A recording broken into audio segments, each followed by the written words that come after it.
And we are live. How's everybody doing tonight? My name is Anthony Brian Logan, and you're watching and/or listening to ABL Live. Thank you for joining me tonight. You could be almost anywhere in the world, but you're right here with me live on the show, and I appreciate y'all for that. We got a whole lot going on all over the internets, all over mainstream media, social media, everywhere. And where do we start? I can't call it.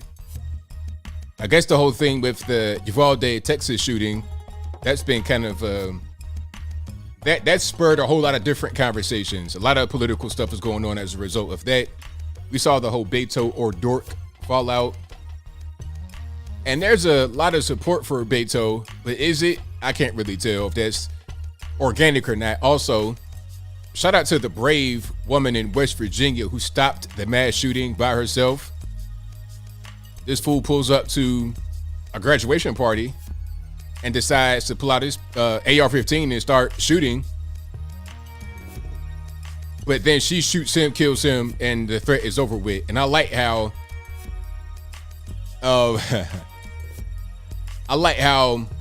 in the report of it, they said nobody got injured. Nobody that really mattered got injured, The dude's dead, but he don't really count. But we'll talk about that a little bit. And we'll talk about why the media is not really talking about that too much. That's what I heard. The media wants to cover that up like it didn't happen, but of course it did. We'll talk about the Nra Convention in Texas and the protests surrounding that. I got quite a few videos that we're going to watch. Some are very interesting to see. But we'll get to all that and more on tonight's episode of ABL Live. And I thank y'all again for being here. You guys are the best audience anywhere on the internet. If you enjoy what you are hearing thus far, please give the video a thumbs up. Like the video, share the video, do all that good stuff. And shout out to all the sponsors as well. You guys know how I do at the very beginning.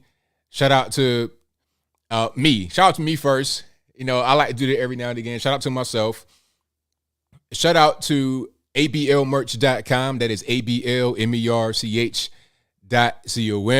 You can get all your hats, t-shirts, stickers, hoodies, and more right there on the website. That is ablmerch.com. Check them out in the links in the description box. Also, go to my other website, anthonyblogan.com. That is ANTHONY, the letter B, LOGAN.com. For every video that I make, I will write an article about it, and I'll put sources in the article so you can't say I made it up. So you will always know that I have sourced my work. I always do that. I never just say things. I always have evidence to back it up. That's what I do. Again, anthonyblogan.com. Also, go to the contact page.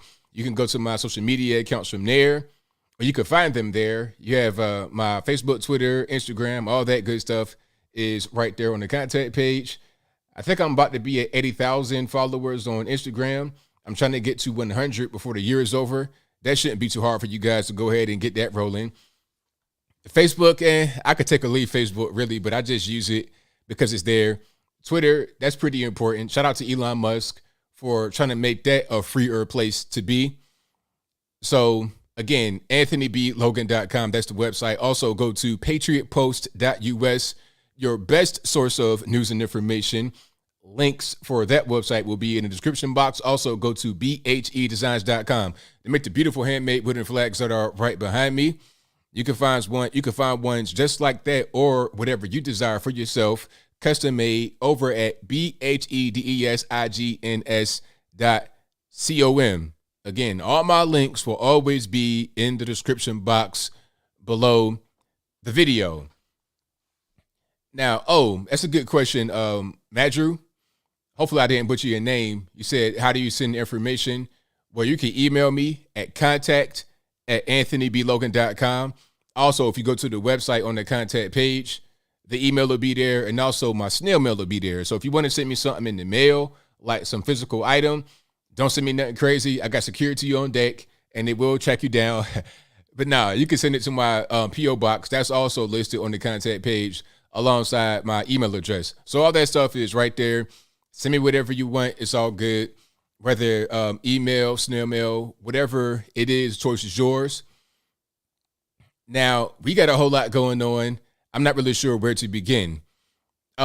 I kind of covered Beto O'Rourke's stunt last time, so I'm gonna kind of like briefly recap it and then I move on because I kind of already covered that in the last show. But we saw what Beto did. Now, see, Beto's trying to be the governor, right? Matter of fact, is a governor race, is that this year? Hold on. Let me just make sure I'm on the right page with myself. Okay, so that was 2 years ago, 2022. Now, how often does it happen? Okay, hold on. Let me see. But I think it's like every 6 years. Matter of fact, let me just go and look up Texas governor. That'll give me what I want. Okay. So yeah, every 4 years, I believe. So there was an election in 2018 and then 2022. So the next one to be 2026. So, but Beto is trying to play the long game, right? He's trying to be part of, I guess you would say, a coalition to turn Texas blue. That's the objective. If you can't see what's going on, that's the whole thing. They want to turn Texas blue. They want to take that electorate. They want to flood it with illegal aliens. That's what's happening right now at the border, flooding it with illegal aliens. And the ultimate goal for them and the illegal aliens is to give them amnesty, okay? Because they're talking about, oh, well, we got to get the dreamers, a pathway to citizenship, all this, that, and the third. Hold on. So, okay, the election is this year. I'm tripping. I'm thinking it's like not 2022. So, yeah, the election is right now, 2022. Okay. I mean, maybe I didn't get enough sleep last night. So I'm thinking the election already passed, but we just had the primaries, not the actual general election. So the election is this year, 2022, and Beto is trying to become the governor. But again, that's part of the whole long game thing where they're trying to take Texas and turn it blue. And they're using this whole thing with the shooting to push that forward. So of course, Beto is going to go out there and show up, interrupt the press conference. Let me see if I can find that video again right quick. He's going to interrupt the press conference, and then he's going to be at the Nra Convention. I mean, the Nra Convention really was kind of bad timing because what it did was give a platform for these leftists to go out there and say whatever they want to say, do whatever they want to do on the backs of all this, right? That's the whole thing that it did. And I do have video from the Nra Convention. I'll get to that in a little bit because I know that's going to really kind of tie into the whole Beto thing. But let me find the original clip first to get some context. But they want to take Texas. They took Arizona. They took Georgia in the last election, but I think that's short-lived. That's not going to last very long. I think because I'm the kind of guy that watches a lot of these blog sites, Shade Room and stuff like that, just to see what's happening in the streets, right? These digital streets. And the Shade Room, this is like a, very popular 25 million follower, quote unquote, urban Instagram news page. And they posted something about Stacey Abrams and or Brian Kemp. And a lot of people were saying, hey, man, Kemp 2022, Kemp going to win it. Kemp going to take it. Stacey Abrams is not going to take it. This is a page that's going to be a lot of Democrat-leaning people, right? They were not really in favor of Stacey Abrams. And, the thing about it is Stacey Abrams ran a campaign against guns. You can't do that in Georgia. Stacey Abrams also said that Georgia was not a good place to live or something like that. Hold on. Let me just make sure I'm saying the right thing. I think she said Georgia is not a good place to. Okay, here it is. So Stacey Abrams, let's put it on the screen. Matter of fact, let's get some screen action going. Shout out to the Hodge twins. Let me go ahead and just clear that ad. Okay, so here it is. Abrams says Georgia. Okay, shaving that, really random, but anyway. Abrams says Georgia is the worst state to live in. Hold on, let's not. Come on. I ain't trying to see no lady shave their knees on this ad for, and that's a bad mental picture, right? You're thinking about Stacey Abrams, and then you get an ad. Like, I'm glad I turned it off. They had armpit hair they shaved. I was like, wait a minute. Did I sign up for this? I'm not trying to see no armpit hair get shaved. Okay, there we go. So here's a slightly better picture rather than armpit hair being shaved in the commercial. Okay, so Stacey Abrams says Georgia is, quote, worst state to live in, citing healthcare incarceration rates. She says Georgia is capable of greatness. We just need greatness to be in our governor's office. Now, let's see if she actually, if they're going to play it here in this particular clip. Play a clip from you of a speech that Stacey Abrams gave at a Democratic fundraiser over the weekend that's getting a lot of attention from Republicans. In it, she says that Georgia is the worst state in the country to live, before going on to list a number of quality of life issues like maternal mortality and incarceration. Here's a little bit of her remarks, and then we'll talk more on the other side. Take a look. I am tired of hearing about being the best state in the country to do business when we are the worst state in the country to live. When you're number 48 for mental health, when you're number 1 for maternal mortality, when you have an incarceration rate that's on the rise and wages that are on the decline, then you're not the number 1 place to live in the United States. But we can get there, Gwinnett. Okay, so she was in Gwinnett, which is like Atlanta Metro. Yeah, if you're trying to become the governor of Georgia, I don't think the way you do that is by saying Georgia is the worst state to live. Why would you do that? That's the dumbest thing in the world. I don't care what part are you from. That's the dumbest thing to do. What do you do if you're the governor? You're trying to be the governor.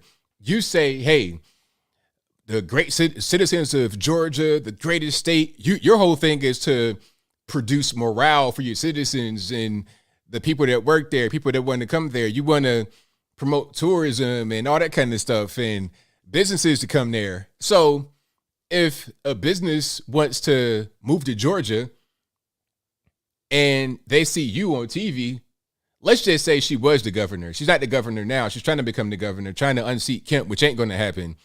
People trying to tell me Stacey Abrams is going to be the next governor. Yeah, right.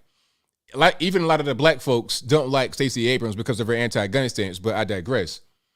If you get on television and say that Georgia is the worst state to live in and you're the governor, if she was the governor, but she's not, I mean, you're going to turn business away. You're going to turn people away. You're going to reduce the morale of your constituents. The great citizens of Georgia, I come to you today to say X, Y, and Z. We are a great state. We have great amusement parks. We have great business. We have great taxes. You need to focus on that. Don't focus on your flaws and say we suck. You got to be the most moronic person in the world. But anyway, my whole point to going off on that tangent is to say that Stacey Abrams has no chance of winning. This whole thing about Georgia becoming blue was temporary. That happened last election, and a lot of that was because people like Lynn Wood talking about don't go vote, because we lost the Senate races because of that. In my opinion, it was low turnout, therefore we lost. People want to talk about the election and stuff like that, but it was a low turnout. I'm right here on a Georgia line, right where I live in Tennessee. I'm right on the Georgia line. I'm in Georgia all the time, every week. I'm in Georgia. And I know what happened. It was low turnout for those races. That's why they lost. That's why you got Raphael Warnock beating his wife and stuff like that, and the other guy, John Ossoff. And I feel like Warnock, Ossoff, and Abrams all live in other places other than Georgia. They're living in California, New York, et cetera, trying to raise money. What's that going to do for Georgia, though? At the end of the day, you got to come to Georgia and win those citizens over. You got to be able to get them to vote for you. All the money in the world ain't necessarily going to convince somebody to vote for you that doesn't want to. When you say our state sucks, when you say I'm anti-gun, when you say things like that, it ain't really going to work. So Texas is going to be the same way. They're trying to make Texas blue. They've not had any success yet. I would say with the last election between Beto and Ted Cruz, it was close. I'll say it was close. And then, so I guess Beto was trying to become the senator. Now he's trying to become the governor. Is that what happened? Y'all, if I'm wrong about that, let me know. But he's just trying to pretty much do whatever he can. Okay, let me try to be the senator. Let me try to be the governor. Let me try to be something. He is a pawn in the Democratic Party, and that's just what that is. Okay, hold on. Let me see. Yeah, so he ran for the Senate. He ran for the Senate in 2018, and I forgot that he tried to be the president too. Sir, really trying to become the president of the USA, of these United States? Well, I guess if, Creepy Sleepy can succeed, maybe he thought he could as well. Obviously, that did not work out too well. You couldn't become the senator. You couldn't become the president. Nowhere near it. Now you're trying to become the governor. You're going to be a multiple-time loser. Multiple-time loser. So now let's go ahead and get to the Beto O'Rourke clip again right quick if you didn't see it the last time. And again, if you like what you're hearing so far, please give the video a thumbs up, like the video, share the video, do all of that good stuff. During the shootout that took place at the school, in addition to the students and the faculty, there were 3 officers who were injured who were all remain in good condition. One deputy sheriff lost a daughter in that school. Before coming out here. Hold on. Did he okay, that ain't the right clip. Let me find the correct clip right quick. Give me 1 second. Because I saw it right there in that whole mix of clips. Yeah, but as I say that, the shooting was really bad. That's just something that is a fact that we all know. That doesn't mean we get our rights taken away. That doesn't mean that you have Beto O'Rourke get on stage and try to interrupt everything. That's not what that means at all. And we get to the NRA clips as well. I have seen some of those. I have seen some of the protests. We shall get to that. Don't even worry about it. Okay. I think this will work just fine here. There we go. Let's go ahead and play that.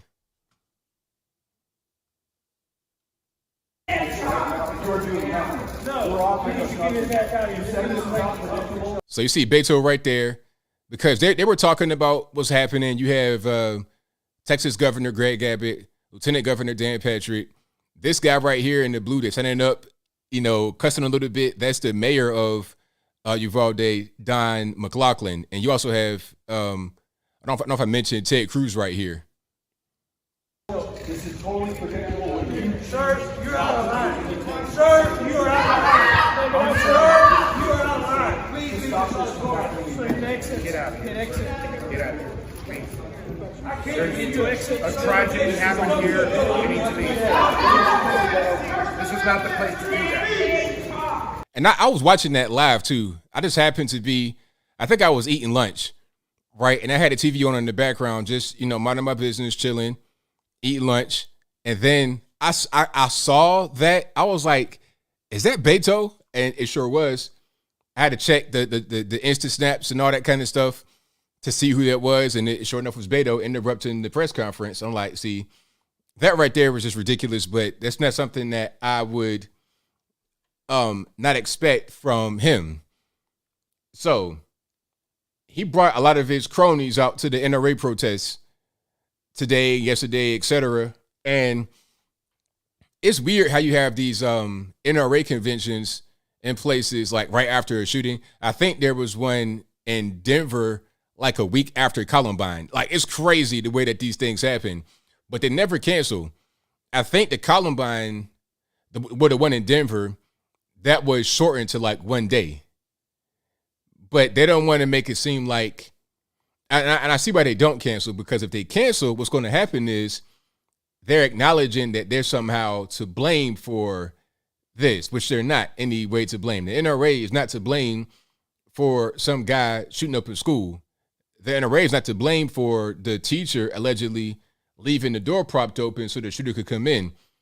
The NRA is not to blame for the mistakes in the police response allegedly that happened in Uvalde, Texas. That's not their fault. people want to say ban all guns, but then when the guns get banned, they don't understand that you're going to be on your own.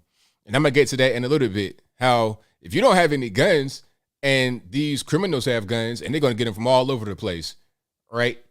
Before I play the NRA clip, here's a clip from a middle school. I think it's in Baltimore. Judging by their accents, I'm not even going to play the sound because it's just too much going on. These young boys got all types of weapons, and oh man, they took the video. Wow, I gotta find that video though. I have to find that video. Kids with guns in school. There we go. I found it. All right. Hey, look. I don't want to see your reaction, sir. I just want to.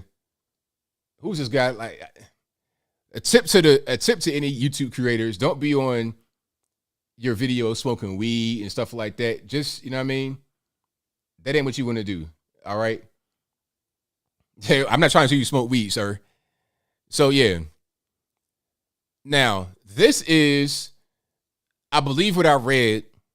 This is like. Yeah, it kind of brings me back to what people talk about. They say, oh, we need more gyms in the black community. We need more gyms.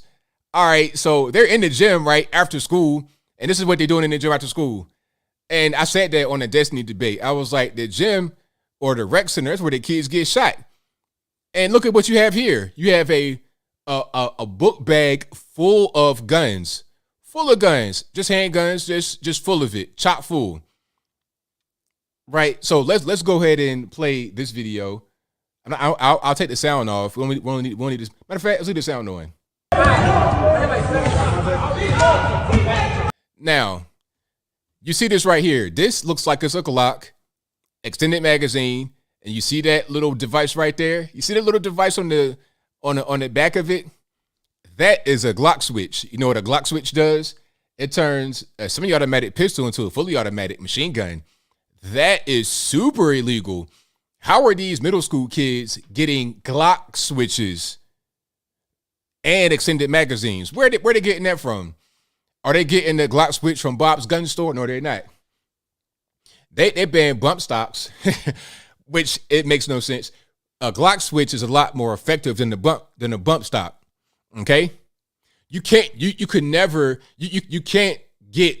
a Glock switch at all in the regular store. This is totally illegal. The guy, Young Thug, the rapper, if you ever heard about him getting locked up. Now, what they found in his house was a Glock switch attached to a weapon. Just like this, extended magazine, Glock switch, they found that same type of thing in his house. So now they got him on RICO charges and everything else because of some other stuff. They didn't kill a bunch of people, but having that in your house will send you straight to the penitentiary. ASAP. These are kids, watch. We not even gonna play like that. Look at this. These are middle school kids here. Middle school. We ain't talking about 18-year-olds. We talking about 12 and 13. Watch. For no grade. Y'all see them. Look at this. Pillars in here. Hey. Look at this. These are little kids. Stop playing with my sweaties. See, you see the little boy right here? Watch what he does. Look, watch him. Little boy. Look at that right there. It's like an AR pistol in his pants. You can't conceal no AR pistol. You see what's going on? These are little kids, middle school kids. Oh, ABL, we need more rec centers. That'll help. They're in the rec center playing with guns. Come in, shorty. What's that? Gang, handshakes. It's about 100 glickers in this. Look at this. Bitch. So yeah, I mean, what are you gonna do? Like, gun control, gun laws, for real? What are we exactly? DMC Super Gremlins. Yes. What are you gonna do? See, people, me being from this kind of world, I understand this is what you see in these communities. This is what's going on. But a lot of people just have never even seen it. They think in their minds, if you just tighten the laws up so where you can't buy a quote unquote assault rifle, whatever that means, they don't know what that means. They think if you tighten the laws up, then this wouldn't happen. But all of this is illegal. These kids, you can't be 12 years old going to Bob's gun store and getting a weapon. You can't be any age and getting a Glock switch and putting that on your weapon. Completely illegal. Ain't no safety. Ain't no safety on no Glock. Nah. Fully auto, no safety. We spraying. That's what you hear in the streets. When you hear that type of stuff in the streets, that's that. So, I mean, laws. Why protest the NRA? Is the NRA responsible for that? These guns come from all over the place. A lot of times they're stolen. Like, it's an epidemic of car break-ins in Atlanta right now and all over the country. Cars are being broken into left and right. And you know what they want? They want guns, any kind of gun paraphernalia, ammunition. They're also doing a thing where they're drilling into your gas tanks. They're doing all type of stuff now. It's getting crazy. It's getting ridiculous out here in these streets. Totally ridiculous. But is anybody surprised? I mean, Joe Biden is America, right? That's kind of what's going on. And now they want to put more laws in the books to make it harder for us to get our weapons. Now, you saw the reality of the streets, right? You just saw that part. You saw the Glock switch from these kids 12, 11, 10 years old in middle school, after school, in the school gym where they got to open up for quote unquote recreation. Oh, let them go exercise. They're going to exercise that trigger finger. They're going to exercise how to whip somebody in the head with a pistol, how to pistol whip somebody. But anyway, let's go to the NRA videos, some of the protest videos, right? We have some very interesting things that I want to show you guys.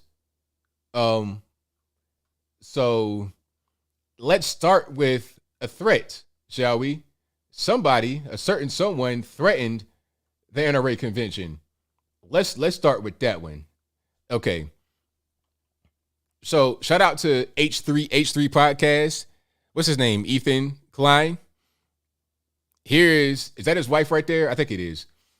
So here they are on the podcast, and he's threatening to bomb the NRA convention. So there was a big protest outside the NRA meeting, which was good. Do we have any insight into what they're actually talking about there at the NRA meeting that's today in Texas? Someone should bomb that building. Someone should bomb that building. Now, can we get the federales on him? He's a big platform on the podcast saying somebody should bomb the building. We can't get the feds on him. Now, this guy has a really big platform, really big podcast. It's a little bit different than the guy that went and shot up the school, who was pretty much nobody before he did what he did. Okay, so it's a little difficult to try and say, well, the feds should have been on him and they should have known better.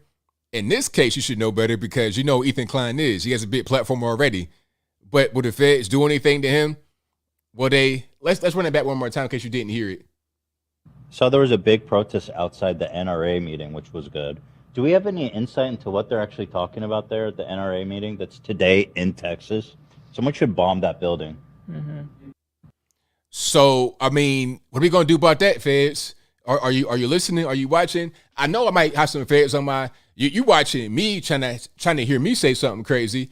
How about that guy right there? See, you barking up the wrong tree. You're looking in the wrong place. You're sniffing in the wrong part of the foxhole. Go over there, look at him. But we're not going to do that, right? Oh, okay. Okay, hold on. My fault. Let me go to some more clips here. Oh, here's a really good one. So here's a white liberal disrespecting two black officers because of their race, not just because they're black. She mentions their race because they're out here protecting the whole situation, right? And the funny part is that people like this white liberal, as soon as something happens, as soon as, like, let's say, for instance, I'm not saying this should happen to this person, he, him, they, them, she, her, whatever their pronouns are, zir, zim, zay, zer. it's whatever. Let's just say she's hearing a booming noise at her door, like the door is about to get kicked in. The door, you got a football boot, like a mud kicking combat military boot at your door. Boom, boom, boom. Who's she gonna call first? She gonna call Beto O'Rourke. She's gonna call her non-binary friends to come on over there and, I don't know, get triggered, write think pieces to get them to go away. She'll call the police. The same guys was out there that she's disrespecting. That's how they operate. They're dumb. How do you fucking know? You're a black cop protecting him. How do you fucking... So if you didn't hear it, you're a black cop protecting him. You're a black cop protecting him. Fucking disgusting. Effing disgusting. And there they go right there, 2 black cops. So thank you for disrespecting me, using, being racial towards me. Okay, I'm black. What's I got to do with anything? I'm doing my job. So what's the problem? These white liberals always talk about racism and wanting to help the black man and rest in peace, George Floyd, and Breonna Taylor, rest in peace, Queen. But then as soon as you do a thing that they don't like, they instantly, N-word, right away. That's the first thing they want to do is hit you with the race card. Instantly. They don't waste no time.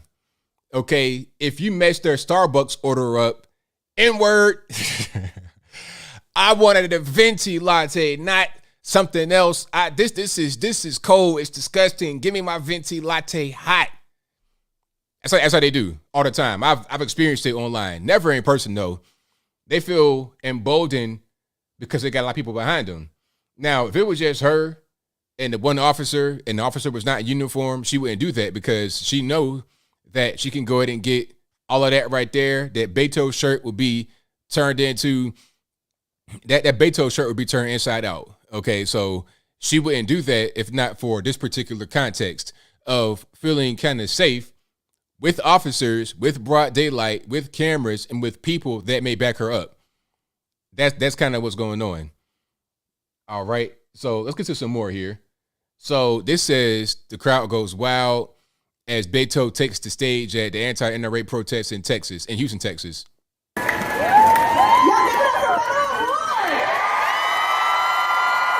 Now, how much you want to bet those that are in the crowd are paid to be there? The money on the Democratic side is crazy. Like, people sometimes try to accuse me of being a grifter. Oh, you just want money, ABL. It's like, if I was trying to be a grifter and really get money, I'd be on the left. Okay. I bet you people getting paid more to be out there than they are getting paid to work in the surrounding facilities.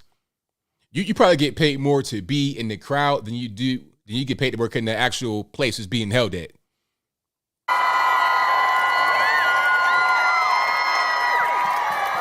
Okay, see security right there. So you got your own personal security. You got a lot of staff members. You got paid attendees. You got this nice little lighting set up and everything. Oh, that's right. Somebody said it. Those are Californians. That's right. They might have imported a few Californians from Austin, from the liberal California enclave of Austin, Texas, and brought them to Houston. Right on.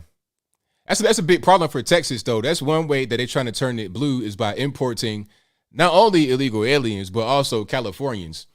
Shout out to the conservative Californians that are actually conservative and not riding the fence talking about, well, I believe in the right to choose.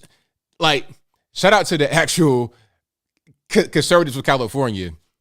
But these Nimrods out here are not that.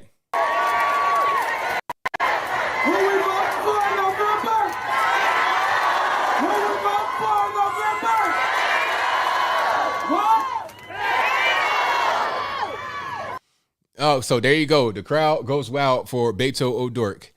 Okay, we got more clips. I got another one I played last. Hold on.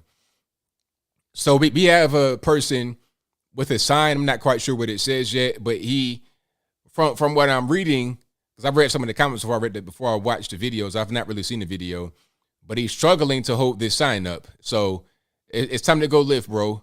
Or if you can't lift, you got to do something, man. Do a couple push-ups. Do something, man, because them beanie weenies ain't getting it done. Them bean sprouts for arms, them olive oil janks ain't getting it done. You're weak. You're weak. You'll always be weak. You need a gun because you're weak. You need a gun because you're weak. You need a gun because you're weak. The irony is not lost here, sir. The irony is not lost. Okay, to pick up a 5-pound box of trash, you're going to be struggling. Okay, if you're working at UPS, it's not going to last too long, right? You pick up one box of a hair dryer or a KitchenAid mixer, you're going to be falling to pieces. You're going to be crying on the floor, injured. You need a gun because you're weak. You need a gun because you're weak. You need a bullet because your voice is small. You need you're Okay, so there you have it, Mr. You're weak, struggling to hold that up. Yeah, the voice cracking. All right, yeah, the voice going to be done. I have a bullhorn, sir, because I want to conserve my voice. I ain't trying to wear my voice out in 3 seconds like you about to do. Like, your voice is going to be no more good after this. Okay, so when your wife, boyfriend come over and start to whip you up, you're not going to really be able to try to shout back. You're going to try to use them bean sprouts you got for arms to defend yourself, and it's not going to go very well. And my man behind him has a shirt that says, "Real Men Rock Pink." Why? What's the purpose of that shirt? Like, I feel like a lot of these people, their purpose is to make effeminate men be the standard. If a man is effeminate, that's, his particular business or whatever, but they're trying to push it like it's some kind of cool thing to be. When in reality, a man should be focused on being a man. Okay, you don't have to be super alpha, masculine, tough guy. I fought a bear with my bare knuckles and I stabbed it, I killed it, I skinned the bear, I put a trophy on my head and I drank the blood. You don't gotta be like that, but at least be a man and handle your responsibility as a man in society. Okay, and if you're in society, contribute to it. That's what you should do as a man.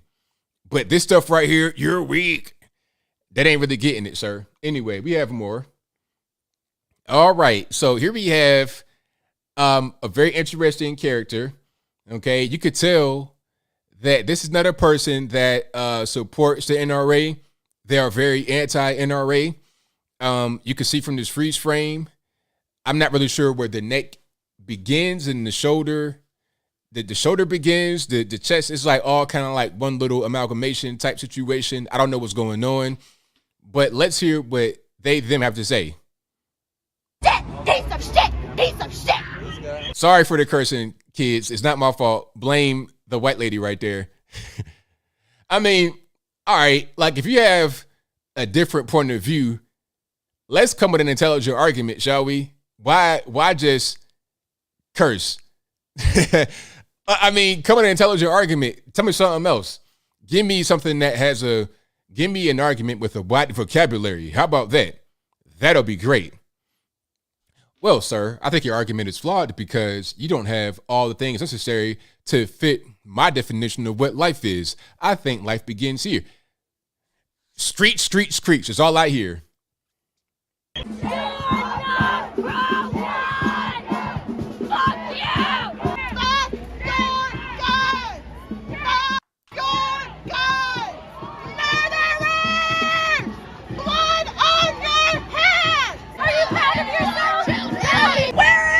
God now! And your children! Fucking murder! Oh, thumbs up! Thumbs up! Can't stop! I'm gonna go fucking celebrate! Piece of shit! Okay, so there's the protesters right there at the at the NRA convention. Compelling arguments. I'm talking about it. I was moved to tears. I was moved to tears. The arguments were so good. I don't know what to do. Okay. I mean, so good. You guys agree that the argument is really good? I mean, the way she said the S word multiple times consecutively, it moved me. It really did. And after I heard that, you know what? I changed my mind. Now I'm a liberal because I get to go and screech all day. That's what I want to do. I don't want to be intellectual. I don't want to use my brain. I want to screech all day. That sounds like a grand old time to me. How about y'all? How about y'all? Mike says, feral hogs are destroying Texas. Hilarious. Hilarious. Shout out to the feral hogs. That's kind of a diss to the feral hogs. I mean, the feral hogs have some use, yes? I mean, if you're able to capture the feral hogs, can you eat those? I'm not trying to consume no they, them. That ain't really my wave, all right? If they, them were an animal, I wouldn't want it. You know what I mean? But, so here's Ted Cruz being confronted. Why did this keep happening? And why did you come here to the convention to take blood money? Why? So they got to hold them. They got to hold me back type moment. 19 children died. 19 children died. That's on your hands. That's on your hands. Ted Cruz, that's on your hands. So Ted was at a restaurant eating with his family, and some dude came up to him. How much you want to bet that guy is a Beto, not supporter, but a Beto staffer? How much you want to bet? Because the election time, I'm telling you, when we get closer to the election, you're going to see more of this type of stuff. More of these impromptu things. Somebody's happened to be filming it randomly in the perfect spot to get everything on camera. They put it out to the blogs. You're going to see a lot more of that. And I can guarantee you, I can almost guarantee you when you see it, it's not going to be organic. It's going to be something that's done for the cameras specifically. 100%. Yeah, he wasn't going to get violent, though. I mean, but you never know. Some guys, they get violent. We saw the guy that shot up the congressional baseball game. We saw that person. So you never know. They may try to just flip the switch. No pun intended. Shout out to the Glocks, which you saw in the earlier video. But they may want to flip that switch and get violent. So, hey, man, it's hard to tell nowadays. It's crazy. Mitch Connor says he got that Beto boy energy. There you go. Exactly. So, yeah, all these people confronting and all that kind of stuff. I mean, that right there, that's just, it's weird. It's really weird. All right. Did I have any more videos I wanted to show you? I think I pretty much got everything. There was quite a few videos there. Actually, matter of fact, shout out to Drew Hernandez. I think he has some more that I might want to take a look at right quick before we move on. All right. So let's go here. Oh, we got quite a few videos, actually. Let's look at these. So you already saw the screechers out there giving their impassioned plea to for gun control. You saw that. The way she said the S word 3 times in a row, it brought me to tears. You know what I mean? I don't know what I'd be able to do without seeing that video. But now here's another video of a full-fledged Antifa member in all black block. And the caption says, "Much watch." An Antifa member wearing an Antifa shirt and waving an Antifa flag says he's willing to take all Americans' guns away. This is part of the NRA Convention protest. At this point, should we just ban all guns? Would you be willing to ban all guns in the United States? And all guns would be taken away from Americans. If you could do that right now, would you do it? Yeah. Honestly, yeah. There you go. That's the ultimate plan. See, a guy like this is not necessarily privy to internal conversations that they have on the left. They want to do exactly what he's saying, take all the guns away from Americans.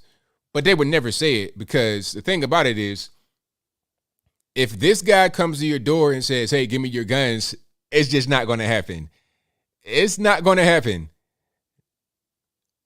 If the military say, "Come and give me your guns," it's not going to, that'd be a civil war. And they know that, so they don't want to do that. That's not a threat, anybody listening, so don't get that twisted. But I think the reason why they have not tried to do that is because they understand what would happen. Now, what they want to do is kind of backdoor it.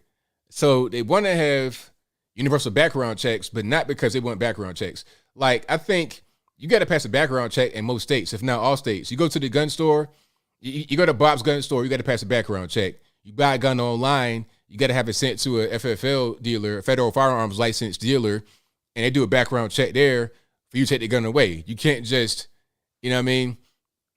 You got to pass a background check. So I think what they want to do ultimately is have you do a different background check where they put your gun on a registry. They put it on the list, they register it, and now they know where your guns are. Then they want to pass little laws like red flag laws. Some say that the laws make sense, but the problem is that the laws are going to be abused, of course. So let's just say somebody says, I am acting crazy in my house. All right, they hear me on the podcast, and I'm getting a little bit, my voice is getting elevated. Then they when they call the feds, the local police, oh, put a red flag on him. He's being loud on this podcast. He's being belligerent. He was saying some things that I didn't like, and I recorded them, and I'm playing a message for the judge. And then for some reason, if I live in California or some ridiculous place, then they want to say, okay, put a red flag on him. They come to my door. Mr. Logan, there's a red flag on you, and you have these weapons because you bought them from Bob's gun store. They're on a registry, on the federal list. You have gun 1, 2, 3, 4, 5, 6 in your house. We need those guns. If you don't have them, you're coming with us. If you have any other guns in the residence, you're coming with us because those are unlawfully possessed. That's what they ultimately want to do. That's their plan. Now, is that plan going to come to fruition? I don't think so. But in certain parts of the country, try getting a gun as a regular citizen. If you happen to be a gang member, cartel member, or whatever, if you're part of like MA or whatever, Sinaloa cartel, if you're part of those cartels, gangs, Bloods, Crips, you can get whatever you want. Understand this. These little boys, probably in Baltimore, where you got gun laws, in Maryland, heavy gun laws, Baltimore, heavy gun laws. These little boys, not 7 years old, 7th grade, 11, 12, 13 years old, had Glocks with Glock switches on them. So if you got Glocks with Glock switches at 13 years old, what do you think organized cartels have in America? Organized cartels, they can disappear you here in the States. When I was in El Paso a few years back, I was hearing about stories of when the cartel would kill you, they put you in the vat of acid and dissolve you. Like, that's not just for TV. If you heard that on TV, that's real. That's what they do. They could do that here too. We're gonna ban acid. We're gonna ban warehouses. We're gonna ban gangs. I mean, what are we thinking about? What are we thinking about? I mean, again, if a 12-year-old boy can get a fully automatic Glock, which is 100% illegal, like, that's already illegal. We ain't talking about legal guns. We're talking about straight illegal guns. If a 12-year-old can get that, how about these adults out here in organized gangs? They get whatever they want. Gun laws don't affect criminals. They only affect law-abiding citizens. Now, that's a great segue into my next clip here. Shout out to my birthplace, Charleston, West Virginia, Kanawha County, and shout out to this lady that saved the day. So there was a graduation party at an apartment complex out there in Charleston, and this guy, let me get his make sure I say the right name. I don't want to say the wrong name and blame somebody else.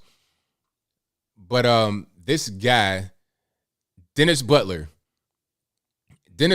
decided he wanted to go to the graduation party and shoot it up. He had an AR rifle, and he began to open fire on the graduation party. Why? I don't know. It doesn't really matter, but I'll get to why it doesn't matter in a minute. So the lady just happened to be there at the party.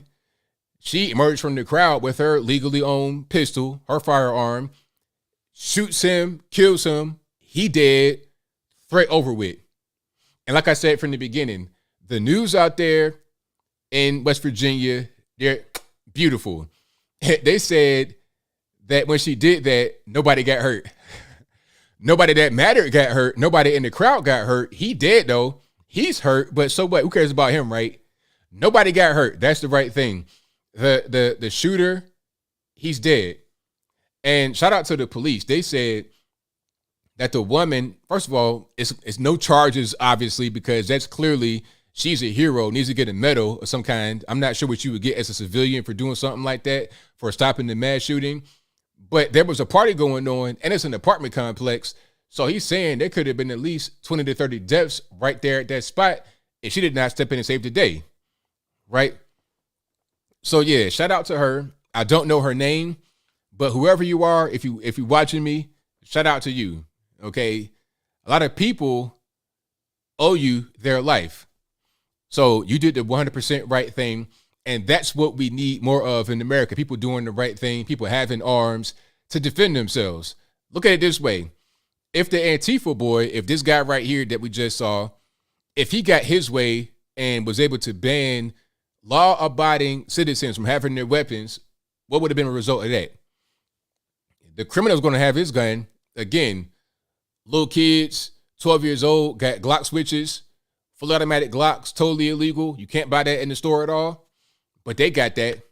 So what's going to happen when you have this 37-year-old man who's a career criminal, been arrested 20 times, who's a felon, who can't own guns, already been to the penitentiary, been getting locked up since he's been in his early 20s, probably even a juvenile, okay?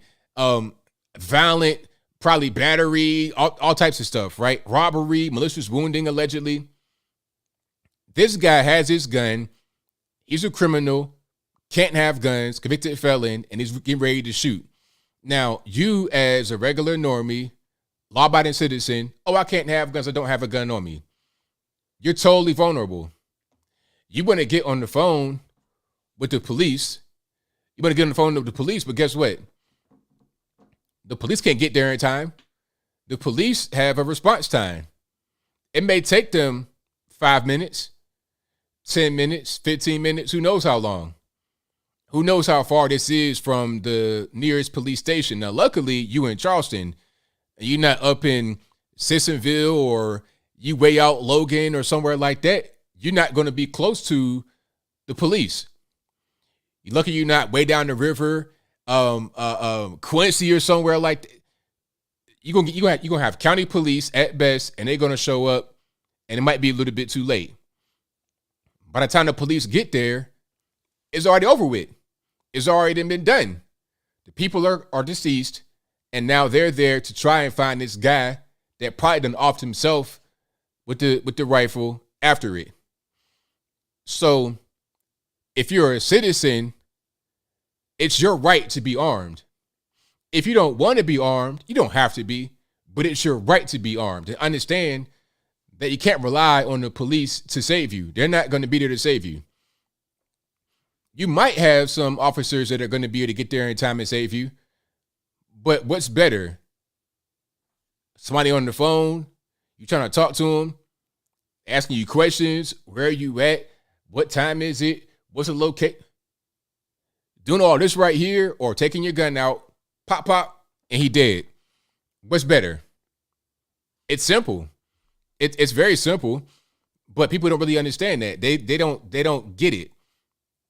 People are just very ignorant, and I think at a certain point they're willfully ignorant because they're talking about assault rifle. What is an assault rifle?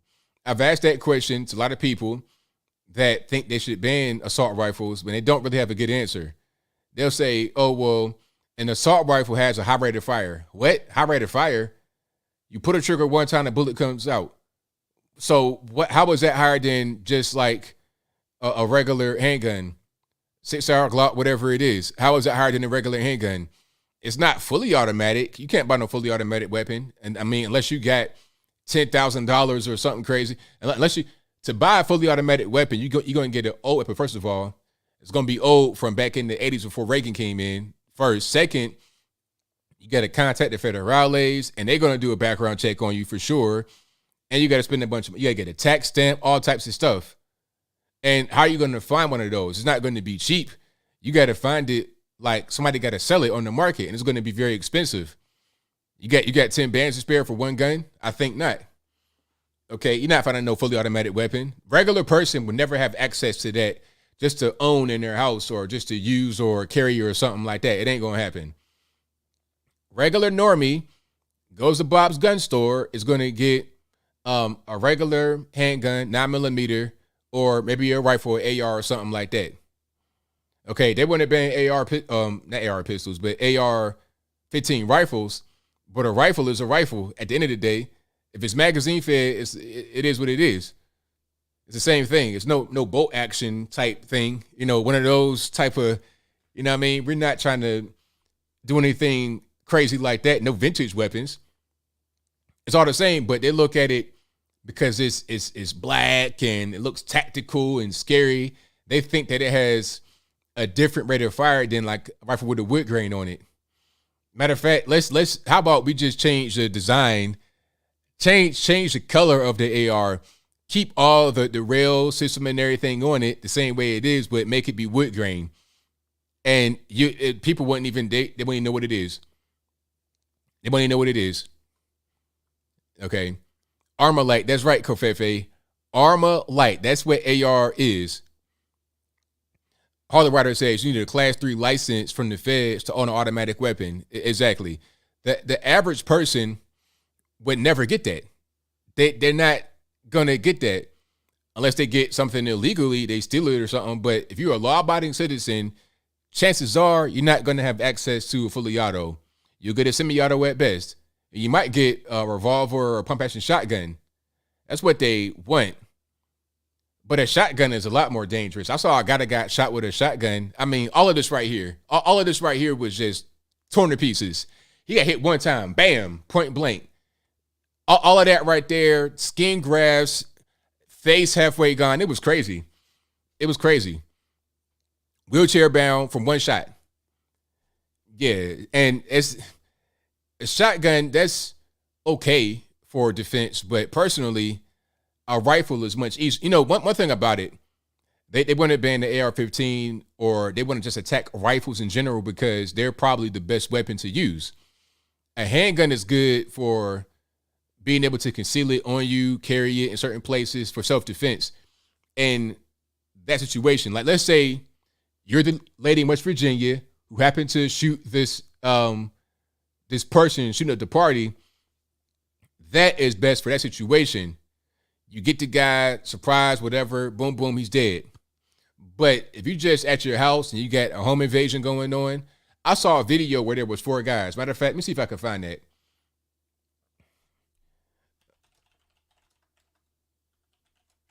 Okay. Home invasion, it was 4 guys. Okay, I think this might be it. Let me see if I can find it. Hold on. Yeah, because there was one home invasion where it was tactical. They had their weapons extended, and there was 4 of them. They went in single file line like it was a military training. It was crazy. It was totally nuts. So this wasn't it, but it's close enough. Killed with their 5 children close by. Tonight, we're taking you inside the Bradenton home. So you got 3 guys right here, and they all armed and breaking in your house. What you gonna do? For that situation right there, a rifle will probably be your best bet because it's more accurate and it's easy to maneuver. That's gonna be your best bet. Okay, I put that red light right on your chest, and it's gonna be a wrap. You're gonna have a hole where your heart used to be. Put it to you that way. It happened for new clues about why they were targeted. Good evening, everyone. I'm Jameson Euler. And I'm Wendy Ryan. Thanks for joining us. The search inside that home just hours ago, and what look, I saw was got. What are you gonna do? What's gonna happen when that's going on? See, now, if you are successful in being able to ban guns, but in that situation, the police cannot help you because they're already in there. They're there. So what's next? And don't let the cartel start to really get active in the United States more than what they are. It's over with because the cartels are a lot more efficient. Those guys right there were flashing each other. It was crazy. But the cartels are a lot more efficient. They'll vanish you, and it'd be some young boy 10 years older to do it. So I say all that to say this. Your right to bear arms is something that is very precious. They want to compare the United States to these rinky-dink countries in Europe. And one thing I'll say is that I think there are countries in Europe that have very high gun ownership rates.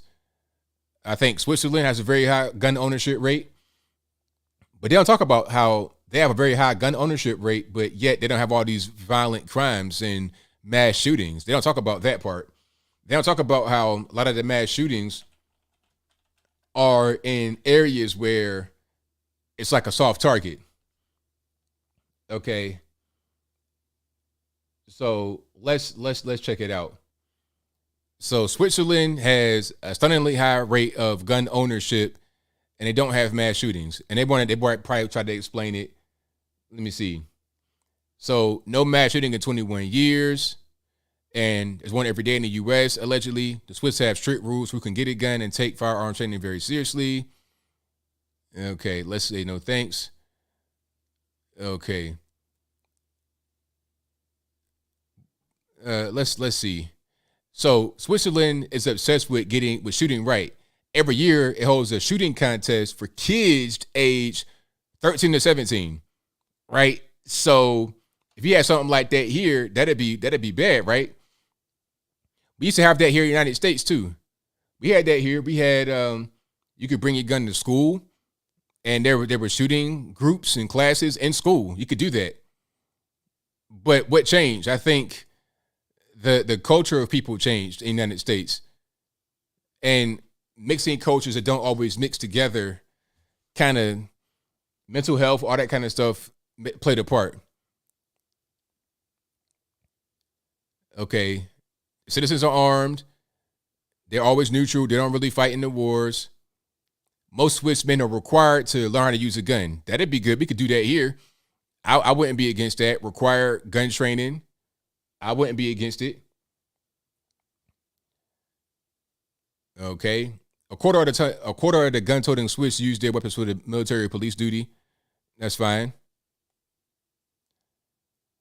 Now, the thing about it, Switzerland, they say they have 2 million privately owned guns.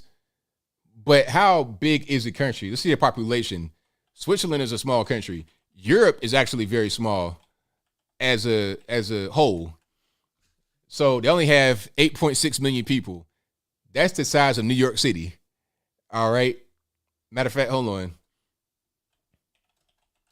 New York City population.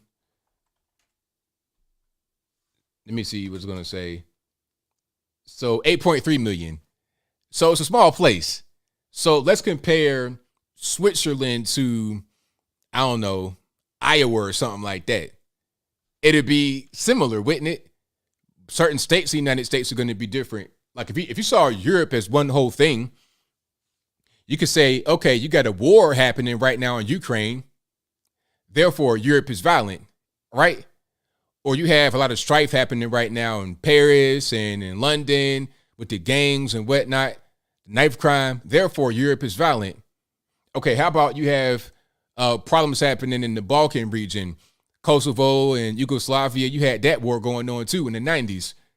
Europe's very violent. They don't look at it like that because they see the countries as individuals. You know, they see this little baby country where it's like 1 million people, and they say, okay, how about this little hamlet in the Mediterranean Sea? Look at that. They're doing well. Why can't you guys with population 1 million times the size, why can't you guys do right like them? It's so silly. All right. But yeah, I mean, let me see. I'm reading some of this here.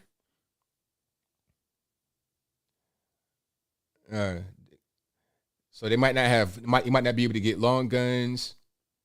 I don't know. It's the same thing we got over here. Background checks. You can't be violent or incompetent. Same old thing. It's not really anything major. I think the main thing with Switzerland is that they're a small country, number one. Number two is probably largely homogenous. And if you have a homogenous society, you're going to have less incidents of violence than a non-homogenous place. The Tower of Babel type situation. If you have something like that going on, that's going to create a lot of the strife that you see in society. People can't really get along. They can't understand one another. That's going to create problems. It's simple, but they don't want to talk about stuff like that because that's racist. Right? That's what it is. Okay. Now, here's another video of Beto O'Rourke. And Drew Hernandez confronted him about exploiting these dead children. Let's see what he says. Thank you, brother. Hey, Beto. Hey, How do you feel exploiting dead kids? How do you feel exploiting dead kids, Beto? Do you care? The parents in Uvalde said they didn't want you there. The parents in Uvalde said they didn't want you there, Beto. What do you say to the parents I talked to yesterday in Uvalde that said they didn't want you there? They didn't want you to do that, Beto. They didn't want you to exploit dead kids, Beto. Why are you exploiting dead kids, Beto? Beto! Now listening, just doing his own thing, you know what I mean? When you look at him, trying to act like he ain't really there. Okay, so that's what's happening. Security right here. He's getting ready for war. It's like, whatever. I hear you, sir, but don't get knocked out. That's you know, hey man, they got money on deck. They got the security. They got the staffers. You know, it wouldn't surprise me if people coming up to him were also like staffers or getting paid somehow. I feel like I've seen so much fake stuff, so many ridiculous charades that have been revealed. It's like the Truman Show. Whenever I see politicians and they're outside somewhere, I think that it's all just bogus. Truman Show, 100%. Actors all getting paid for a particular purpose. And the difference is that everybody is in on it. Everybody knows what's going on. There's not some kind of patsy. Well, I think, you know what? The Truman Show, the main character, he was the person that didn't understand what's going on. Everyone around him understood what was happening. And I think what's happening now is that the American people who are still asleep, we are Jim Carrey's character in the Truman Show. We don't understand what's going on if you're still asleep. Everyone else who's awake understands what's happening, but the regular normie who's still just, you know, going to work every day, packing the lunch, eating a chicken wing dinner, Chick-fil-A or whatever, they don't know what's going on. They're Jim Carrey in the Truman Show. 100%. All right. Oh, and speaking about Truman Show, ridiculous stunts and whatnot, have you guys seen the San Fran Giants manager, the baseball team, the Giants manager, Gabe Kepler, and his protest against the anthem? Now, he wanted to take a knee like Colin Kaepernick. And as you know, Colin Kaepernick played for the 49ers, also in San Francisco. Same city, same people. And it was funny because the guy, Gabe Kepler, he has a website. I think it says something like Cap Life. It's like, sir, are you trying to be Colin Kaepernick? Did Kaepernick inspire you that much? Was that like your spirit animal, Colin Kaepernick, when you saw him kneeling and doing the fist, all kind of stuff? Did you really feel inspired by the guy? Like, what's going on? So Gabe Kepler wants to stay in the back, I guess in the clubhouse, while the national anthem is playing, because he doesn't think that the national anthem is appropriate to stand for because of the direction of the country. He wants to see change in the country before he again comes outside for the anthem. So if you guys have not seen the video, I'll go ahead and play it for you right now, so you can just you can feast your eyes on this particular guy right here. All right, so this is from their official Twitter page, SF Giants on NBCS, verified, and the caption says, "I don't plan on coming out for the anthem going forward until I feel better about the direction of our country, Gabe Kepler." So now, do you guys think he's going to get fired? Will he get replaced? Also, something to notice, he has on the shirt that says, "Strength isn't always physical. It's mental health awareness" shirt. So this guy's all in. He's all in. I'm kneeling for the anthem, basically. I'm not going to come out for the anthem. Mental health awareness. All he's missing right now, rather than wearing a Giants cap, put on a Ukraine cap, and that'll just be the icing on the cake, all right? That'll be the icing on the cake. Yeah. I just don't plan on coming out for the anthem going forward until I feel like I feel better about the direction of our country. So that'll be the step. I don't expect it to move the needle necessarily. It's just something that I feel strongly enough about to take that step. I think the rest of what I wrote, I think, explains the rest of that. Yeah.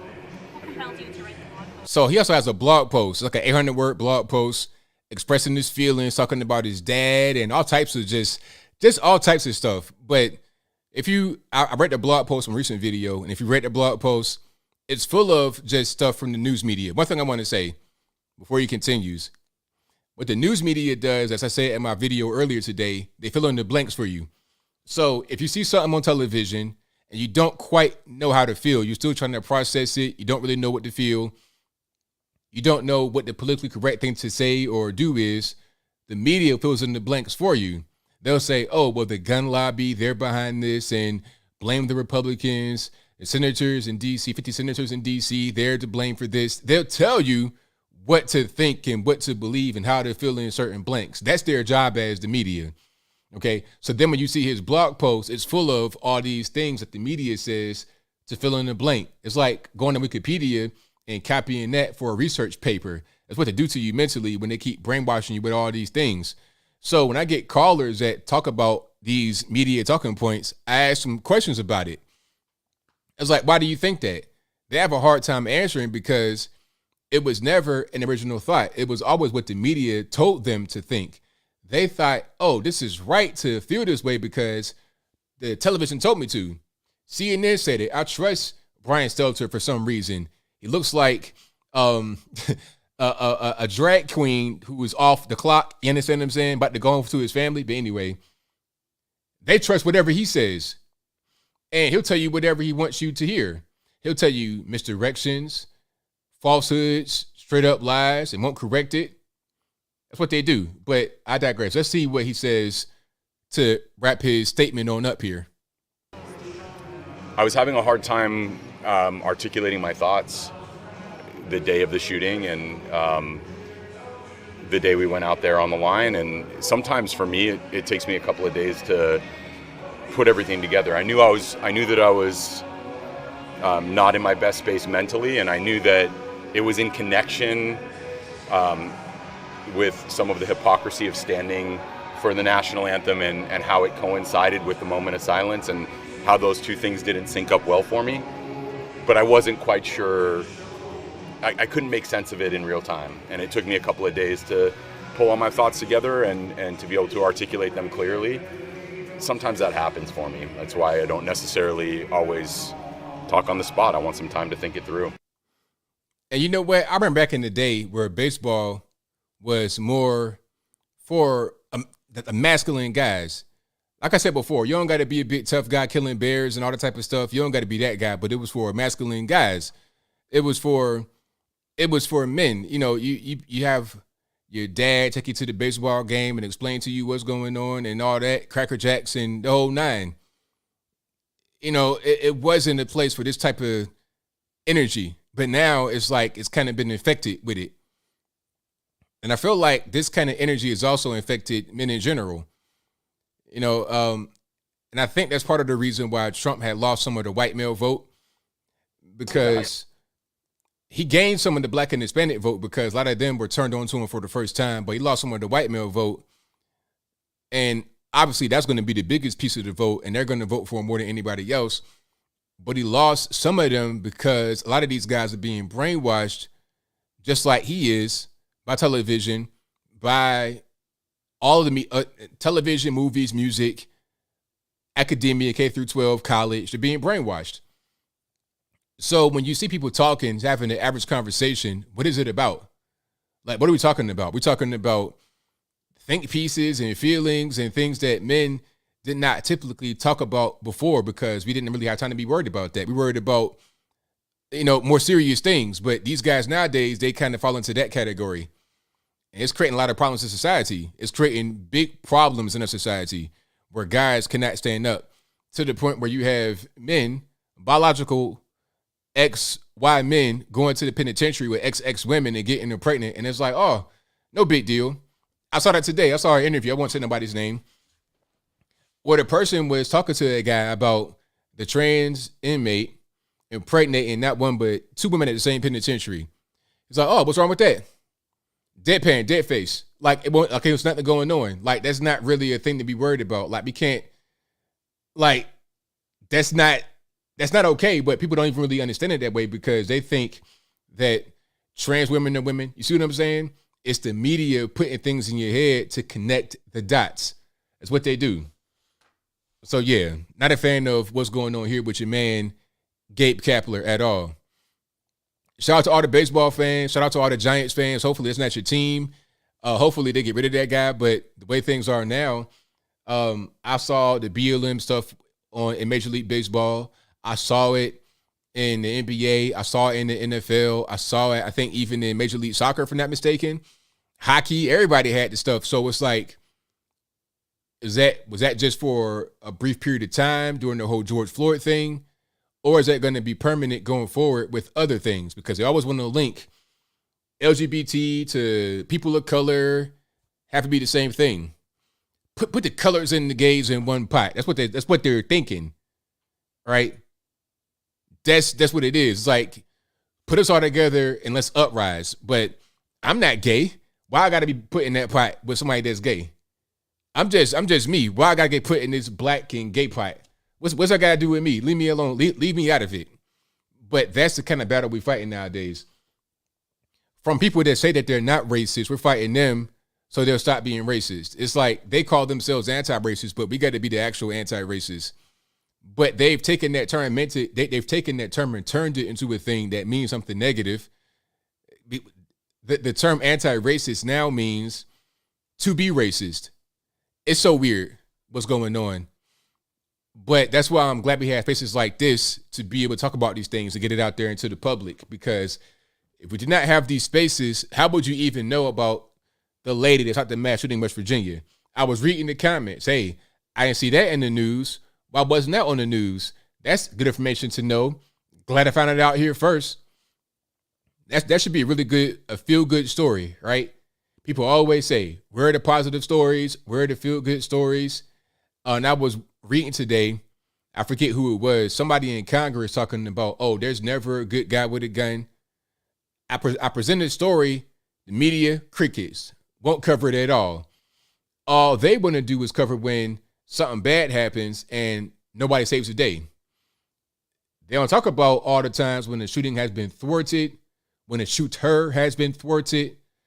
They don't talk about that at all, except for when it involves the former president and they say, there was an attempt on his life, or we stopped it. Okay, if you're going to report that, how about you report when there's attempts on regular American civilians' lives and it was stopped by a regular American civilian, a normie, a citizen? Funny how that works, but I will digress. All right, we got super chats on deck, and then I'm going to get to the calls. The number to call is 434-658-1220. Again, 434-658-1220. I'll get to those in just a minute. Y'all hang tight. Thank you to Leo Mazzino, who says, I heard the former disinformation lady might be seeing some jail time. Is there any truth to that or what? I have no idea. I've not heard that, so I don't know if that's true or false. Hold on. Thank you to Apple, who says, God bless all the souls of the U.S. Armed Forces who died in battle or on duty this Memorial Day weekend. Army, Navy, Air Force, Coast Guard, and Marines. There you go. Thank you to a lot of words. I'm going to just call you Gig. How about that?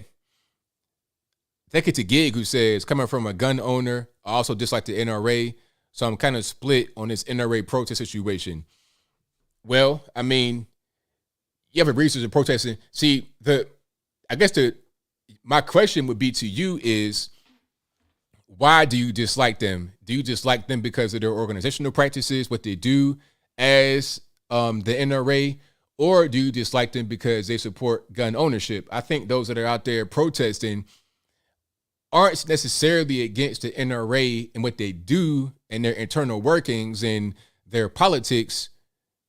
To be very specific, they're against it because they support guns. They're against the Second Amendment. They're against a very broad thing that does not necessarily involve the inner workings of the NRA, if that makes any sense. So you may dislike them differently for a different reason than the protesters do. So I wouldn't join them at all because you guys are not on the same boat. You know, it's not this whole thing, enemy of my enemy. It ain't that. Thank you to Apple, who also says, God bless the soul of your uncle, ABL, served in the U.S. Marine Corps, killed in Vietnam. God bless all the fallen soldiers, airmen, Marines. Thank you for that. Appreciate you. You remember that? See, you got a good memory because that was a story I told. Like, that was a kind of an obscure story. You remember that? See, that's good. Thank you to Eric Burns Marsh, who says, I knew Jackie Robinson. He was a friend of mine. Tim Anderson, you know Jackie Robinson. There you go, man. Thank you for your super chat. Thank you to Apple again, who says, I never thought I'd see these words in the same sentence. Texas lawmen cowards, but here it is. Texas lawmen are cowards. ABL fans in Texas, what is up? Thank you for that, man. I appreciate you. Yeah, I've been watching the whole thing about Texas, and I want to get the full story, investigation, all that before I do a video on that specifically. But it's not looking good right now because what I'm hearing happen, and please, again, I want to hear the full story, investigation, the whole 9 yards. But what I'm hearing happen right now was at the Uvalde, Texas shooting. The police tried to approach the door when the shooter was in there, but he shot at them. So they had to fall back because they did not have their appropriate shield, the ballistic shield, to go in. But the problem is, if that's true, the problem is mass shooter protocol says go in.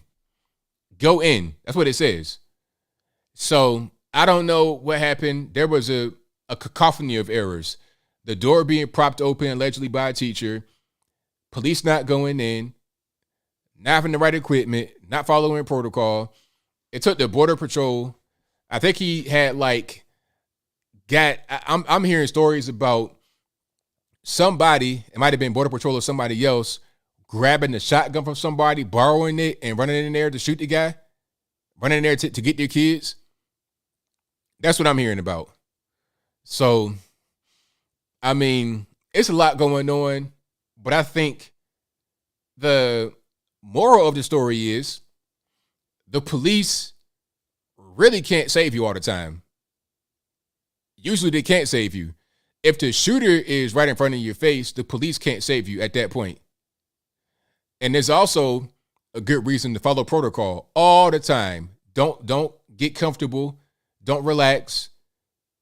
You know, because things happen to people and they never think it'll happen to me. They never think it'll happen to them until it happens. You know, just like when my granddad had committed suicide when I was younger, it was like, that ain't gonna happen to me. Nobody in my family would do that. And then it happens. You see what I'm saying? So that's part of the reason why now I don't get surprised, really. It takes a lot. It takes a lot to surprise me, a whole lot. Like, you got to be moving heaven and earth to surprise me. And be ready for whatever. Be prepared for whatever. That's why I don't attack the preppers. Shout out to the preppers out there. But understand this. There's a thin line between prepping and hoarding. You understand? Don't be, having rats and roaches in your crib talking about I'm a prepper. Let's not have that. But shout out to the preppers who are ready, because people think, oh, well, I always have food. I always have water. I always be able to go to the store. It won't happen to me. And then it happens. You see what I'm saying? So it is what it is. So always follow protocol. Don't just do stuff. Don't leave doors open and have security breaches and not have the police officer on this. Have everything the way it's supposed to be.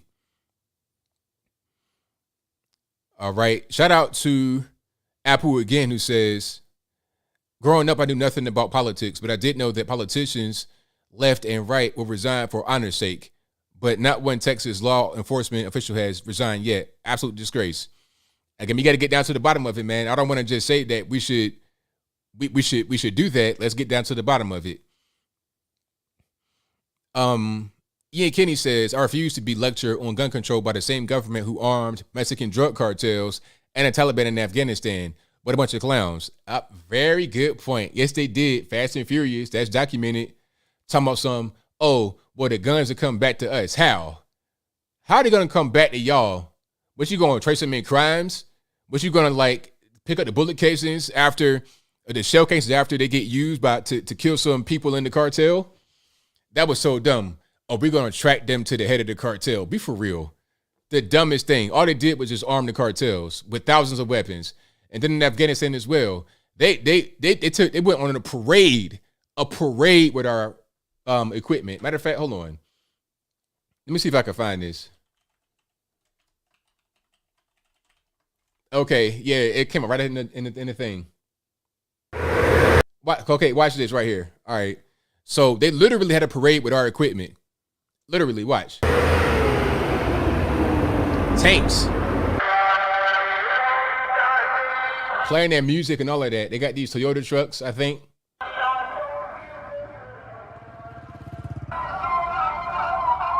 They had recording it with cell phones and everything.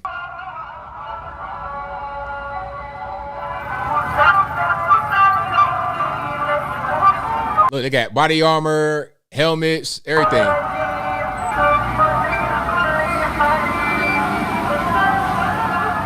Oh, these are Fords. A parade. Helicopters. And they're giving Ukraine $40 billion and weapons. But you, American, you want a handgun for protection, to protect your wife and your kids? Nah, no. We'll give them whatever they want, though. A helicopter, tanks, trucks, anti-aircraft, whatever they want. And money, cash. You, no guns, and here's your little stimulus check. Take $600. Oh, and we're going to create inflation because we got to give them the money, right? We got to print the money to give them, so we're going to create inflation too. So take that. You'll pay the bill for them, and we'll give you less than what they got. And we'll take more from it. We'll take more than what you had before. You had your guns, we'll take that from you.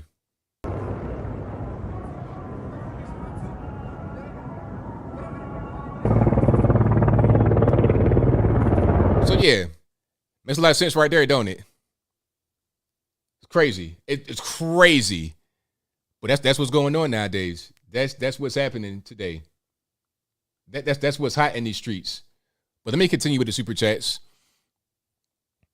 Thank you to Apple, who says, just like nobody in the administration has resigned over Afghanistan. Thank you to Apple, who says, ABL comments on President Obama saying, please remember George Floyd.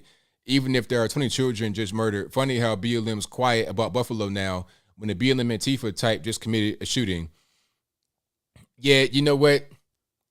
That was crazy for Obama to say that, to like literally piggyback off of the Uvalde, Texas shooting, talking about, hey, don't forget about George Floyd now. That was crazy.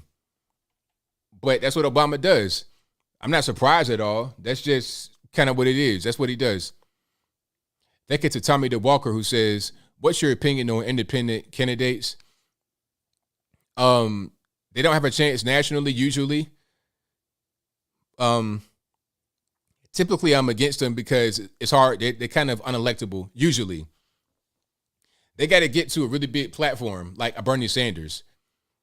But aside from that, they're unelectable. Usually, all they do is just kind of get in the way. Apple also says U.S. Marshals handcuff parents, so sick, corrupt government. Also, no systemic racism in USA, but systemic government corruption. God bless all J6 mega patriots in solitary DC jail. And also, ABO recently, I sat in on an event, which I thought I was invited. I then could feel I was unwelcomed, and then I got asked to leave. So cringy and embarrassing. What's the most cringy thing to happen to you? I've been in quite a few cringy situations. I can't think of one specifically, but I've been in some cringy situations, some super cringe. I feel like I'm in a cringe environment all the time when I'm watching the news. That's the most cringe I get is watching television. If I happen to flip the channel to something that's even Fox, like when I saw, oh, here's something cringy I saw on television. I won't say any personal stories because I've been in some weird situations that I can't really, I can't think of something that's safe for YouTube. But when I was watching television recently, when I saw Caitlyn Jenner, quote unquote, Big Bruce, when I saw them, they, them, zer, him, her, she, him, whatever, when I saw this person on Fox, I'm like, what in the world's going on here? Right? And then they're using the pronouns. Welcome to our new analyst, Caitlyn Jenner. She, and I feel like when they bring on a transgender person, they use the pronouns excessively. All I hear is she. It's like Can you say a different word other than she? Can you say and, it, but, maybe? Can we get some other pronouns, prepositions, conjunctions, something? Good night. What the world? But that was the most cringe I've seen on TV recently. Yeah. But I'm sure that if I watched CNN, I'd be cringe on all the time. Anyway, thank you to Apple again, who says ABL British style pubs, J or nay, pub food. Have I been to a pub before, like a pub style place? I'm not really sure. I don't really know. I'm not really sure.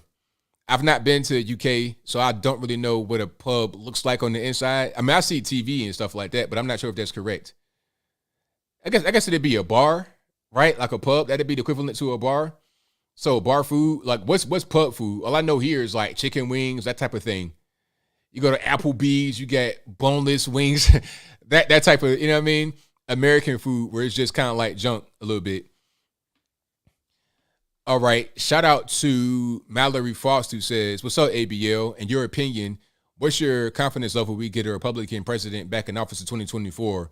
1 to 10 scale. I feel like many conservatives are being too optimistic. Remember, they did still the past one.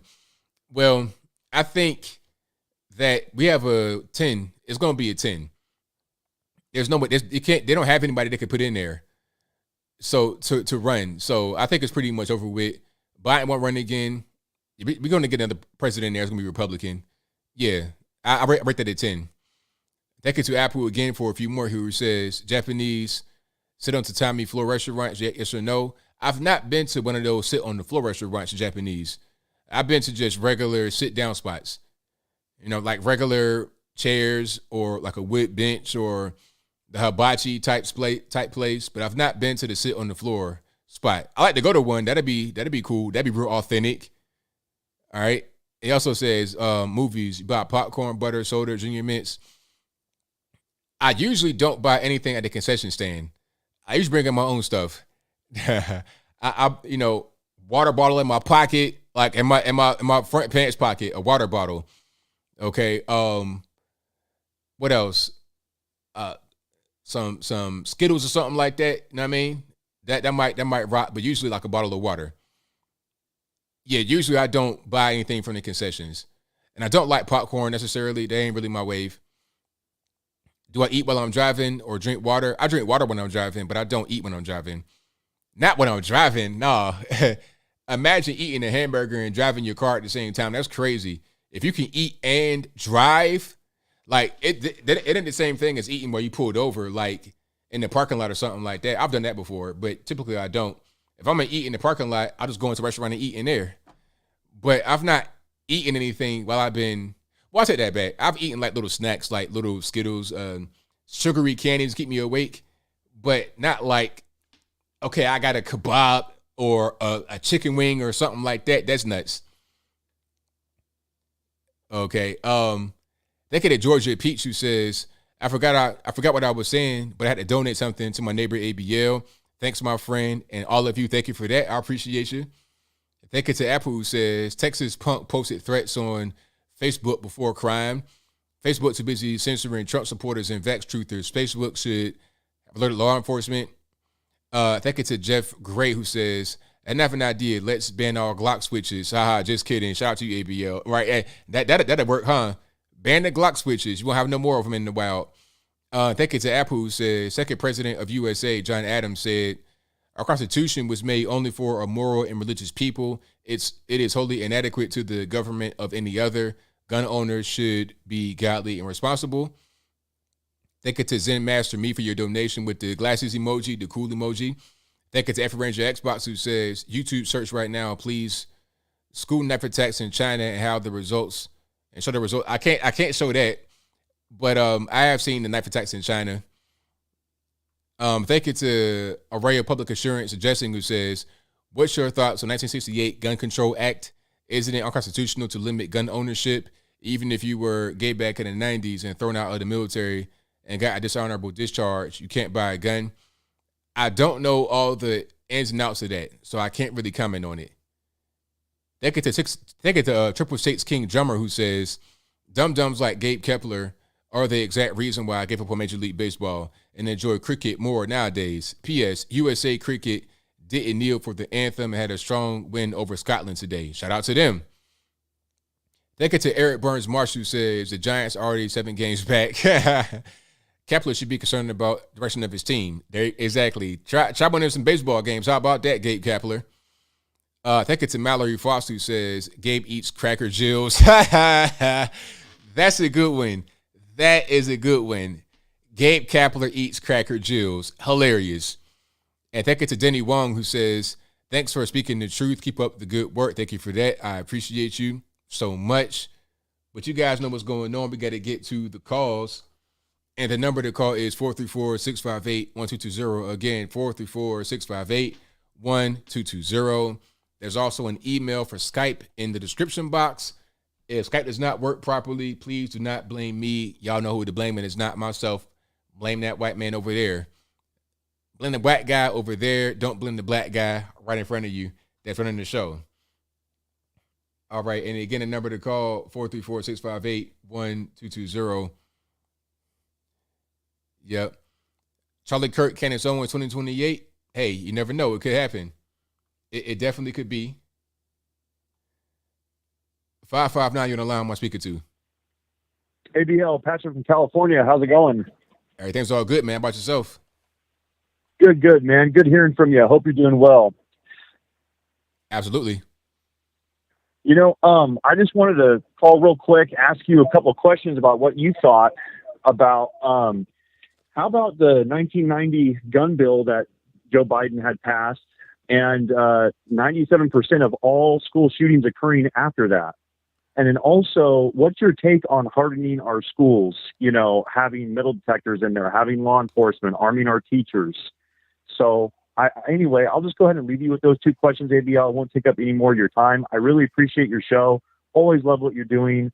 God bless the United States of America and our 45th president, Donald J. Trump. Take care. Thank you for the call. Appreciate it. That's a good question. I didn't even realize that about how most of the of the mass shootings in school happened after that, like 97, that area. I had no idea. I don't know necessarily that I don't know the correlation necessarily, but that's a good point to make. I mean, is it a coincidence or no? I think maybe that's a real thing to look into. So I forgot the other question actually, but I think that's something to look into for sure. You know, clearly the gun control is not working for these school shootings because, like, what would you really do to stop it? Because they're talking about background checks. Okay, the guy was going to pass a background check. Why would he not pass a background check? Was he a criminal? Did he have a record? What's going on? What would prevent him from passing the background check? You see what I'm saying? So it's just kind of weird. All right, let's get to 860. You're on the line. Who am I speaking to? Hey, Bill, it's F&A Ranger Xbox, one of your biggest fans. All right, man, what's happening? How you doing, brother? It's all good. Can't complain. Well, I wanted to touch base on that school shooting and how how many times has a gunman walked into a police station and started doing a mass shooting? I'm just asking questions here, you know. I just would like to know. I don't think it's ever happened except for in an Arnold Schwarzenegger movie. That's right. I've never seen it before in my life. Exactly, because cowards select soft targets. That's right. And it takes a big man to shoot a little kid with a gun. Right, exactly. But anyhow, this is what I feel we need to do. And I live in this state I love to call Connecticut. But I moved up here 14 years ago from Florida. So I don't think the way these people up here think. Believe me, these people are so indoctrinated, brain dead, eyes glaze over when you start putting facts on them.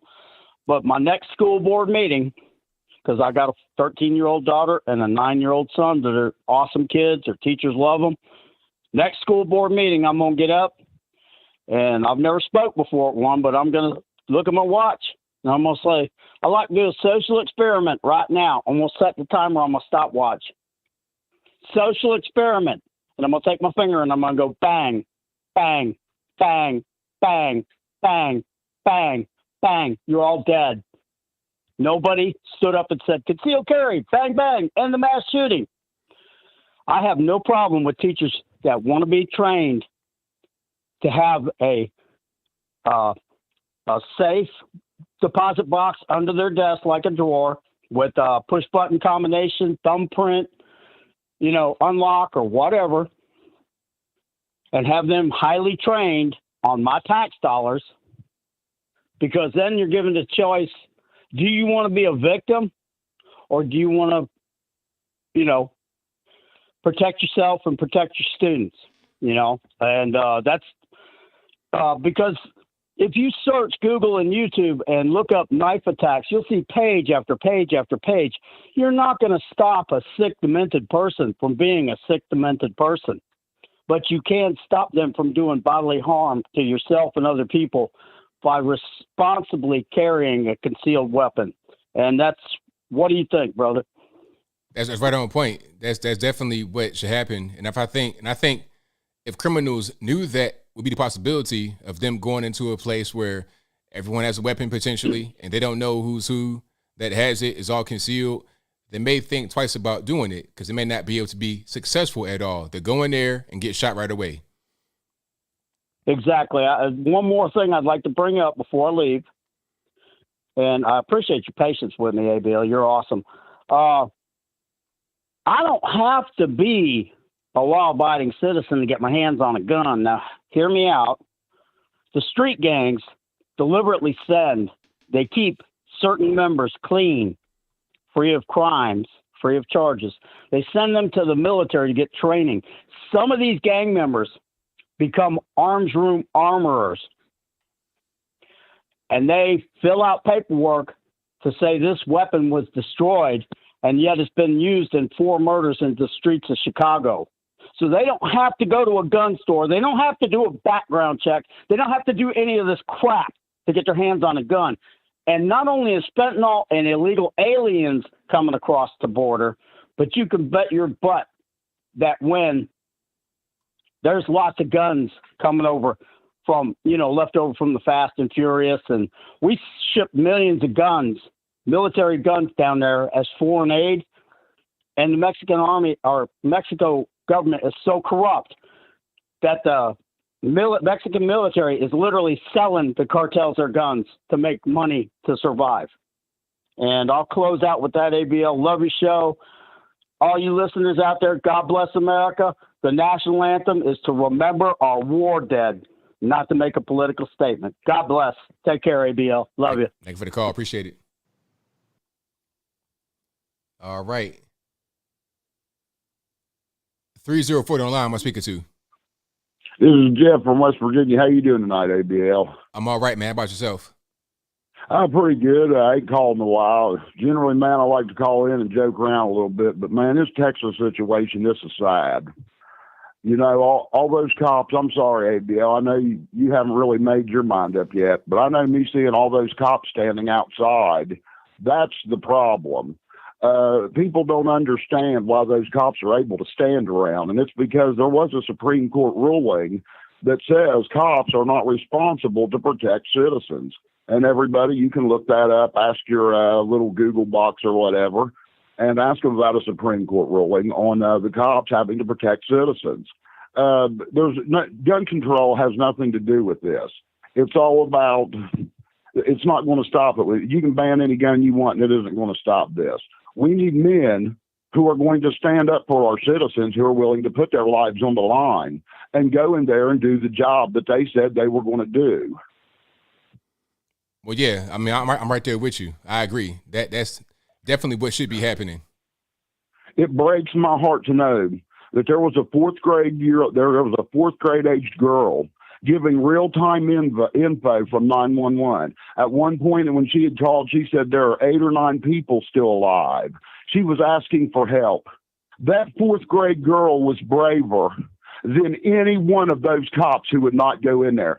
We left her out to dry. And just for your information about the woman who shot the fella here in Charleston, yes, Citizens on rare occasion have been awarded the Congressional Medal of Honor, and more than the woman who shot the guy in Charleston, this fourth grade girl deserves it because she was on the front lines of a war that broke out in front of her, giving real-time information to who should have been soldiers on the field coming in to save her and stop this situation. And what did they do?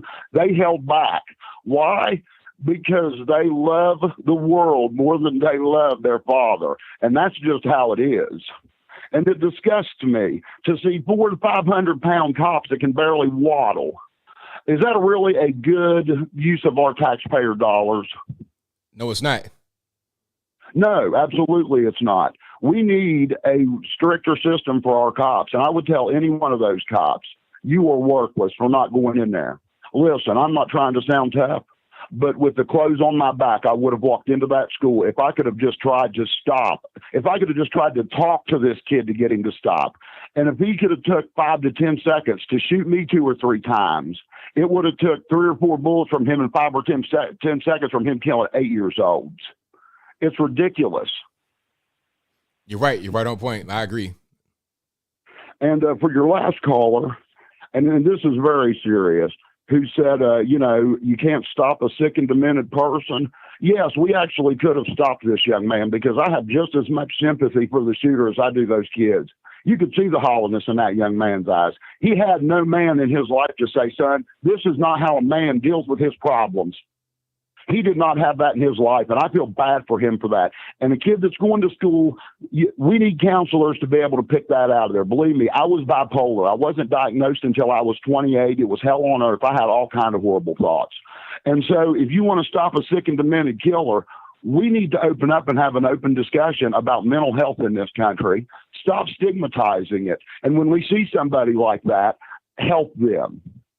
Understand that mental illness exists, not sweep it under a rug.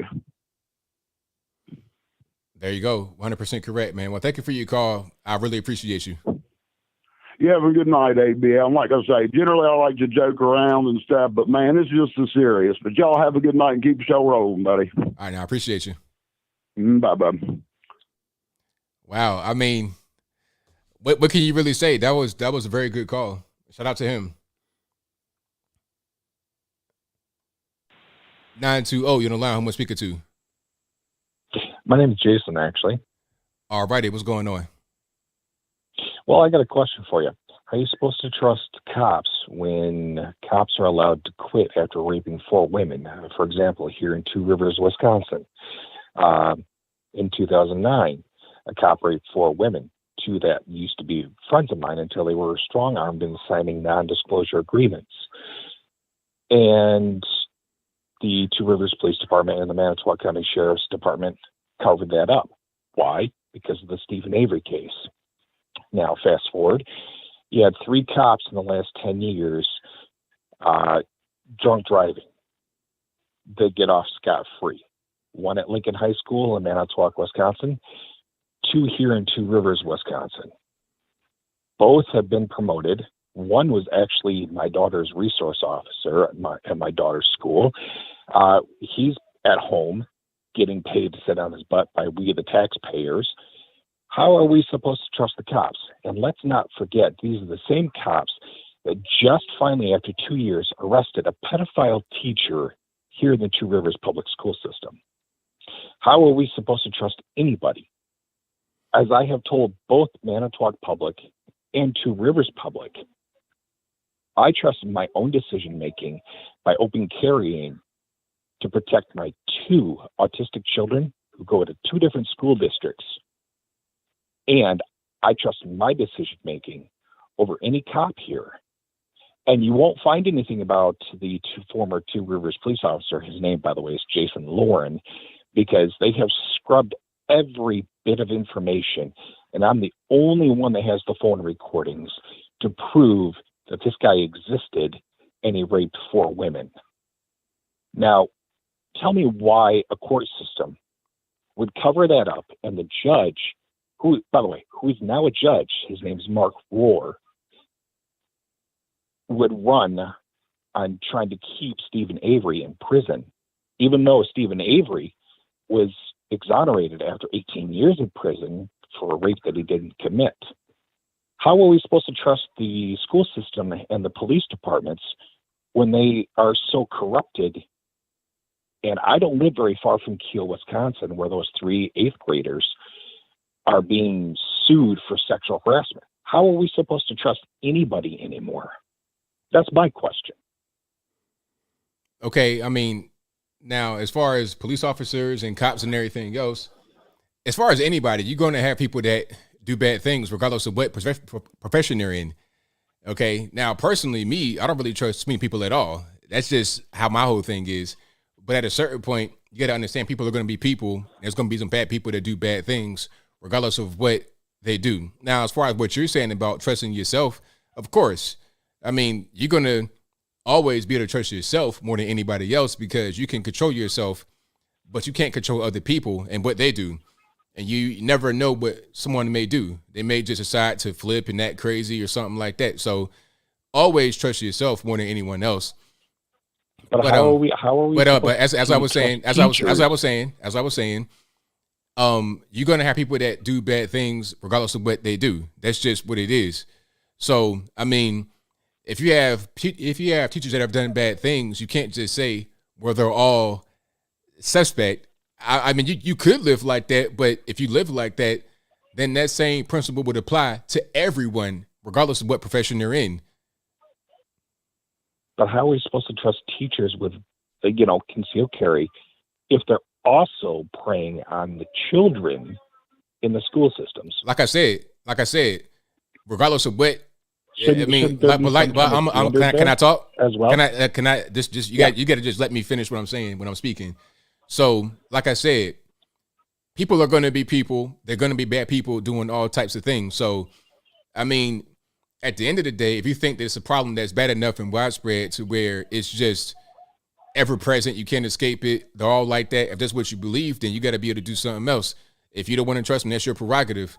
Now, personally, me, I would say that it's not necessarily that widespread to where you would just write them all off. But I will say that the school system is pretty corrupt. Not necessarily the teachers themselves all the way, but the system itself is bad. We're talking about public, K through 12, and college.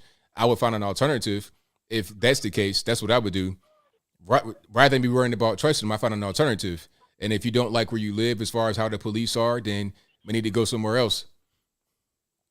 Oh, I'm originally from Detroit, Michigan. I've been shot and stabbed, so that's why I moved here to Wisconsin, where it was safer. But now, unfortunately, especially with the fentanyl overdose deaths here in Wisconsin, they have gotten extremely worse. Yeah, I mean, sometimes you can't be in the same place. I mean, Wisconsin, we've seen what happened to Milwaukee. We've seen that whole thing play out. Yep. So, I mean, sometimes you got to go somewhere else. Now, luckily, I live, Sun Belt. I'm in the South. We don't really have those kind of problems like that. Not really the way it is in certain parts of the country. So people are fleeing. They're going where it makes more sense to live. And I don't really see a solution other than that, or just becoming more involved in the system yourself. If you don't like police, become the police. But if that's not viable, if that does not really make sense, then you got to go somewhere else. That's what I would say. Okay. I just thought I'd get that out there and ask. I got you. I'm with you, man. Well, thank you for your call. I appreciate you. All right. All right. But yeah, I mean, I understand that. I feel the frustration. I really do. I understand where he's coming from. But I mean, if we're just going to say, how are we going to trust cops? I mean, how are you going to trust anybody? That'd be the question I ask. But if you're living in the area where there's a lot of stuff going on, it's time to leave. 832, you're on the line. Who am I speaking to? Hey, this is Heather in Houston. How are you, ABL? I'm well. About yourself? I'm good. I just wanted to call in and clarify something that a previous caller, I think, got wrong. Okay. The Uvalde shooting, there were 19 police officers in the hallway outside of the room where the shooter had barricaded himself. It's not that they didn't go in the building. They just didn't go into the room where he was at. Okay, that's a big difference. So now it's a huge difference. It really is. And I'm also when I was reading the guy, Gabe Kepler's, I was reading his letter, and he was saying that the officers were outside the school for an hour while the shooter killed children. I don't think No. that was. Yeah, I think that the shooting probably had ceased when they were in the hallway, right? It stopped for a period of time. And in fact, one of the students that was in the classroom who survived, she played dead. She said he played music. He was playing some sort of, she called it death music. The shooter did. So they may have thought that he had already committed suicide. I mean, I don't know what they were thinking. I think the police commander thought that all the kids were dead at that point because things had gone kind of silent. And then like 15 minutes later, he starts shooting again. And I think that's when they decided to ram the doors. But think about this. If you're in a hallway and there's two rooms that adjoin and both doors are locked and you know kids have been shot in there and there might be some that are still alive or hiding, you don't want to bust into those rooms and start a firefight with somebody with 30 or 40 kids in the middle. Right, because now you've made it worse. Now you put the kids in the middle of a firefight. So that was probably something that was going on in their mind. But no, the first officers entered the building like 4 minutes after he crashed the car or something. They actually got shot. Two of them actually got shot trying to enter the building. And they had to fall back. But there were 19 officers in that hallway waiting for the order to go into the room. And then there were a lot more officers outside trying to hold the parents back because the parents were trying to get into the building. And they were waiting on the SWAT team to arrive. And people have to understand Uvalde is a very small town. They don't have a SWAT team, most likely. Right. They had to bring it from another area. So, I know mistakes were made, but I don't think it was with malintent. I think it was just a matter of confusion. There was so much going on, and they were trying to figure out what exactly happened. I will say this. The police officers kept him contained to those two rooms so that he couldn't get to any more children in the school. Over 600 children survived, right? Which was a blessing.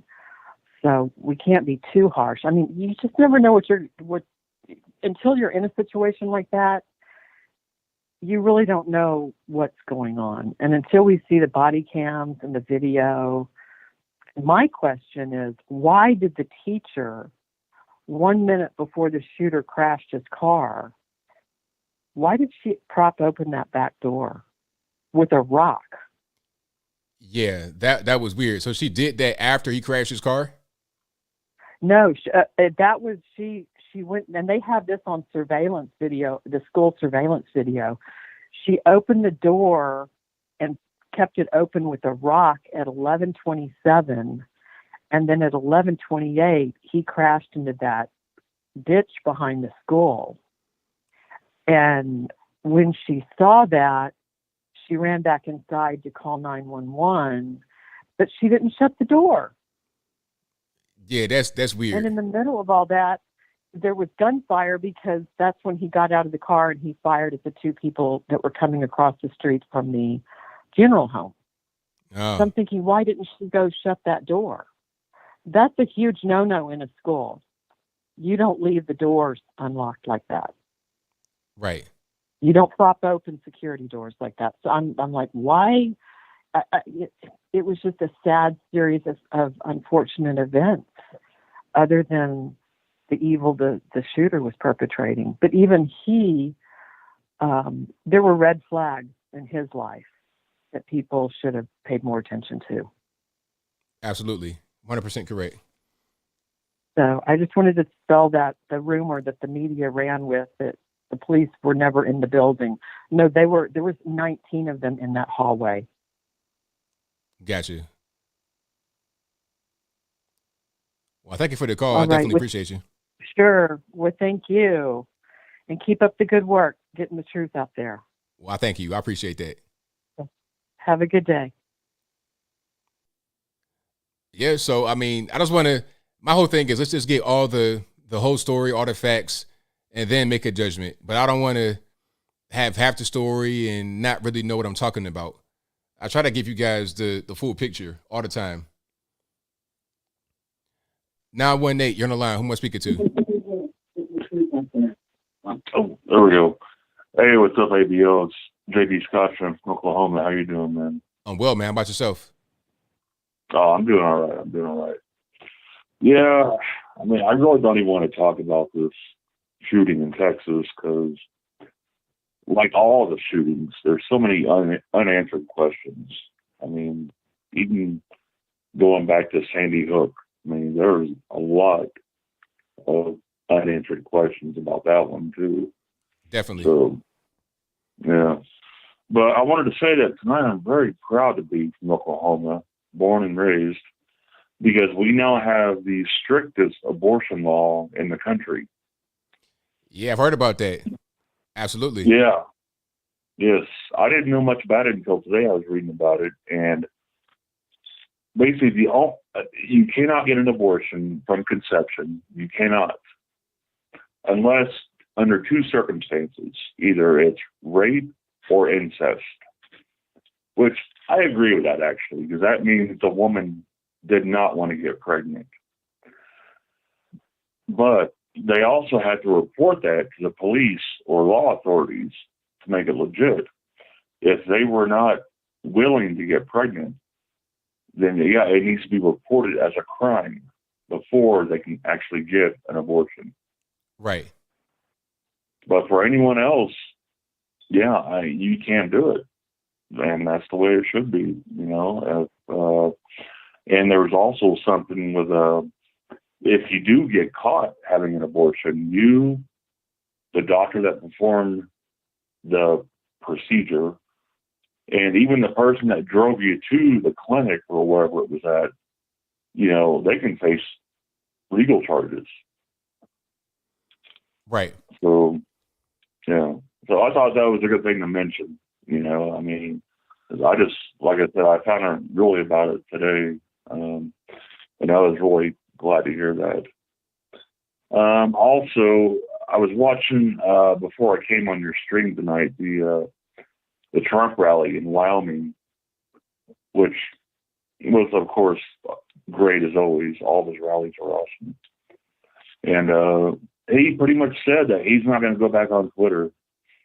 He said, you know, we got Truth Social, and I started an account there tonight. And he said Twitter's failing. And I mean, even though I like what Elon is doing by exposing a lot of people, you know, for having so many bot accounts, you know, I mean, I don't blame the guy for saying, you know what, you screwed me, so screw you. I'm not going back on your platform, you know. Well, it becomes a business thing because he owns Truth Social. So if he's over there and he's over there, you know, giving exclusive content, he couldn't go back to Twitter because that'll ruin Truth Social. Because it's like, okay, if Trump was the biggest draw to that platform and he's going to be on Twitter, it's like, why go to Truth Social? Because he's going to be on Twitter. I'll just go over there. So now it's a business thing. It wouldn't make sense for him to go back to Twitter at this point. If he did not have Truth Social, he'd be on Twitter, in my opinion. No, I agree with that. That is a good point, yeah. And it is a business decision at this point. But it was funny how he mentioned tonight when he was speaking how he was like, oh, the fake news would love if I went back on Twitter. You know, they'd go crazy if he went back on there. Mm-hmm. But who knows? Maybe he'll throw out a tweet every now and then just to tease them, you know, just to get them kind of riled up, you know. Hey, you never know. Okay, I could see him doing that. But no, yeah. So I never use Twitter. I don't use Facebook. I don't use any social media. But I did sign up on Truth Social after hearing that tonight. So I'm like, what the hell? Why not? You know. Right. Yeah. All right, man. Well, just calling in. You know, lots of good topics tonight. Lots of, you know, good opinions from everybody. So have a good night, man. Thank you for the call. Appreciate it. All right. Later, dude. All right. Shout out to my man for calling. And thank you all for being here. You guys are the best audience anywhere on the internet. If you like what you're hearing so far, please give the video a thumbs up. Like the video, share the video, do all that good stuff. And the number to call is, you see it right there at the bottom, 434-658-1220. Again, 434-658-1220. There's also an email for Skype in the description box. You could use that if you like as well. Let's get to the next one here. 360, you're on line. Who am I speaking to?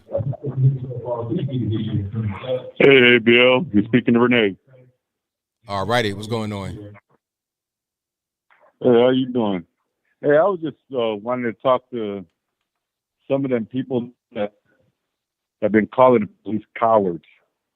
Okay. The guys that would want to be a policeman but want to quarterback them.